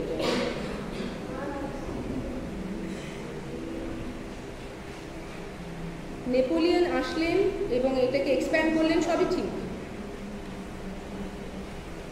কিন্তু একটা কথা আমরা ভুলে গেছিলাম, একটা পার্টির কথা, সেটা হচ্ছে জিরন্ডিনস। জিরন্ডিনদেরকে তো মাউন্টেন ম্যানরা এসে তাড়িয়ে দিয়েছিল। তো তাড়িয়ে দিলে কী হবে? তারা তো রয়েছে, মানে বুর্জোয়া, তারা তো ক্ষমতায় আসতে চাইছে। তো তারা কি করলো? তারা কন্ট্যাক্ট করতে আরম্ভ করলো উইথ দ্য জ্যাকোবিনস। জ্যাকোবিন কারা ছিল এবার বলতে হবে একটু কথা। জ্যাকোবিনরা আসলে রোবসপিয়ারকে সাপোর্ট করতো। জ্যাকোবিনরা হচ্ছে এক্সট্রিম লেফট, প্রচণ্ড, মানে এক্সট্রিম র্যাডিক্যাল লেফট উইং, মানে আজকের ভাষায় হয়তো বলা হবে মাওবাদী ইন আ ওয়ে, জ্যাকোবিনস। তখন তো এই টার্মটা ছিল না, কারণ Mao Zedong was no, he was not born. কিন্তু Jacobins is left, extreme left, শুধু লেফট না। তাদের সঙ্গে কেন? কারণ যাতে তারা এই যে ধরো গুপ্ত খুন, মিলিটারি কু, এগুলো সমস্ত করা যেতে পারে। কারো একটা ফোন আসছে এখানে, কন্টিনিউয়াস ভাইব্রেট করছে। এনিওয়ে, তো সেখানে আমরা দেখব এই যে একটা ডিজায়ার জ্যাকোবিনসের সঙ্গে করা, সেটা কানেক্ট করা, সেটা আমরা দেখতে পাবো। কিন্তু জ্যাকোবিনসের সঙ্গে জিরন্ডিস্টরা যে এই যে হাত মেলাবে বা যা কিছু করবে সেটা খুব একটা সফল হয়নি, বিকজ অন্যান্য দেশে জ্যাকোবিনরা করে সাড়া দেয়নি সেই জায়গাটায়। 1799 আমরা দেখবো। আচ্ছা, এখানে প্রায় প্রত্যেকটা দেশের সঙ্গে যখন যুদ্ধ হচ্ছে তখন অস্ট্রিয়া, প্রাশিয়া, ইংল্যান্ড একসঙ্গে আবার করে, যেটা ফার্স্ট আমাদের মনে আছে ফার্স্ট একটা কন্টিনেন্টাল ব্লক ফর্ম করেছিল, এটা সেকেন্ড যেটা ফর্ম করলো একটা সেকেন্ড কন্টিনেন্টাল ব্লক, সেখানে গ্রেট ব্রিটেন হচ্ছে নেতৃত্বে নেপোলিয়নের আগেনস্টে। সেখানে নেপোলিয়ন তখন ভাবলেন যে গ্রেট ব্রিটেনকে সাহায্য করার জন্যে, কথা বলো না তো, এক তো ক্লাসে এত পরে এসেছো, you are not following the class, fourth bench, আমার অসুবিধা হচ্ছে, just wait for 5 minutes, class না করতে হলে I have no problem, you will not get the attendance, I will not get distracted, আমার সাথে লাভ হবে, যারা ক্লাস করতে চাও না please feel free to leave, শুধু ক্লাসে থেকে don't disturb the class because others are listening. নেপোলিয়নের সঙ্গে যারা, ভুলে যাচ্ছি, নেপোলিয়নের গ্রেট ব্রিটেনকে যখন কিছুতেই দে কুড নট কন্টেন, সেই সময়তে Napoleon had thought of attacking Egypt, এবং সেই করে ইন্ডিয়াতে ঢোকার কথা ভেবেছিলেন, যে সময় অলরেডি একটা colonial empire of the great Britain আছে ইজিপ্ট এখানে। কিন্তু ইজিপ্টে আসার আগে নেলসন সিয়েস নেপোলিয়নকে নয় কিন্তু নেপোলিয়ন আর্মিকে সেখানে হারিয়ে দেয় মালতাতে, মানে ইজিপ্টের আগে। তাহলে Great Britain remains outside the influence of Napoleon, এবং পরবর্তীকালে যেটা আমাদের সিলেবাসে নেই বলে I will not go there per se, Napoleon was defeated by admiral Nelson, কিন্তু প্রথম ধাপটা এসেছিল ইজিপ্টে ওনাকে ঢুকতে দেওয়া হয়নি সেটা। তাহলে গ্রেট ব্রিটেন বাদে অলমোস্ট এন্টায়ার ইউরোপ, মানে ফ্রান্স, বেলজিয়াম, জার্মানি, রাইনল্যান্ড, এগুলো সমস্ত ফ্রান্সের সবথেকে ফ্রান্সের আন্ডারে চলে এসেছিল, আমরা দেখতে পাবো। এবং এই 18 ব্রুমেয়ারের পরে 1799-এর পরে উনি যে ফার্স্ট কনসাল হলেন, তার কিছুদিন পরেই he crowned himself as the emperor. Emperor হওয়ার পর থেকেই কিন্তু republic of France officially ended. What started was the second empire of France, একদম জুলিয়াস সিজনের মডেলে। তাহলে নেপোলিয়নের আসার সঙ্গে সঙ্গে যেটা বলবো, বা নেপোলিয়নের যে অ্যাকশনস, সেটার সঙ্গে সঙ্গে ফরাসি বিপ্লব politically it ended in France, কিন্তু ফরাসি বিপ্লবের যে নীতি বা ফরাসি বিপ্লবের যে message, that stayed on in France and in entire Europe. তো ফ্রেঞ্চ রেভলিউশন আমাদের শেষ। আচ্ছা, তোমাদের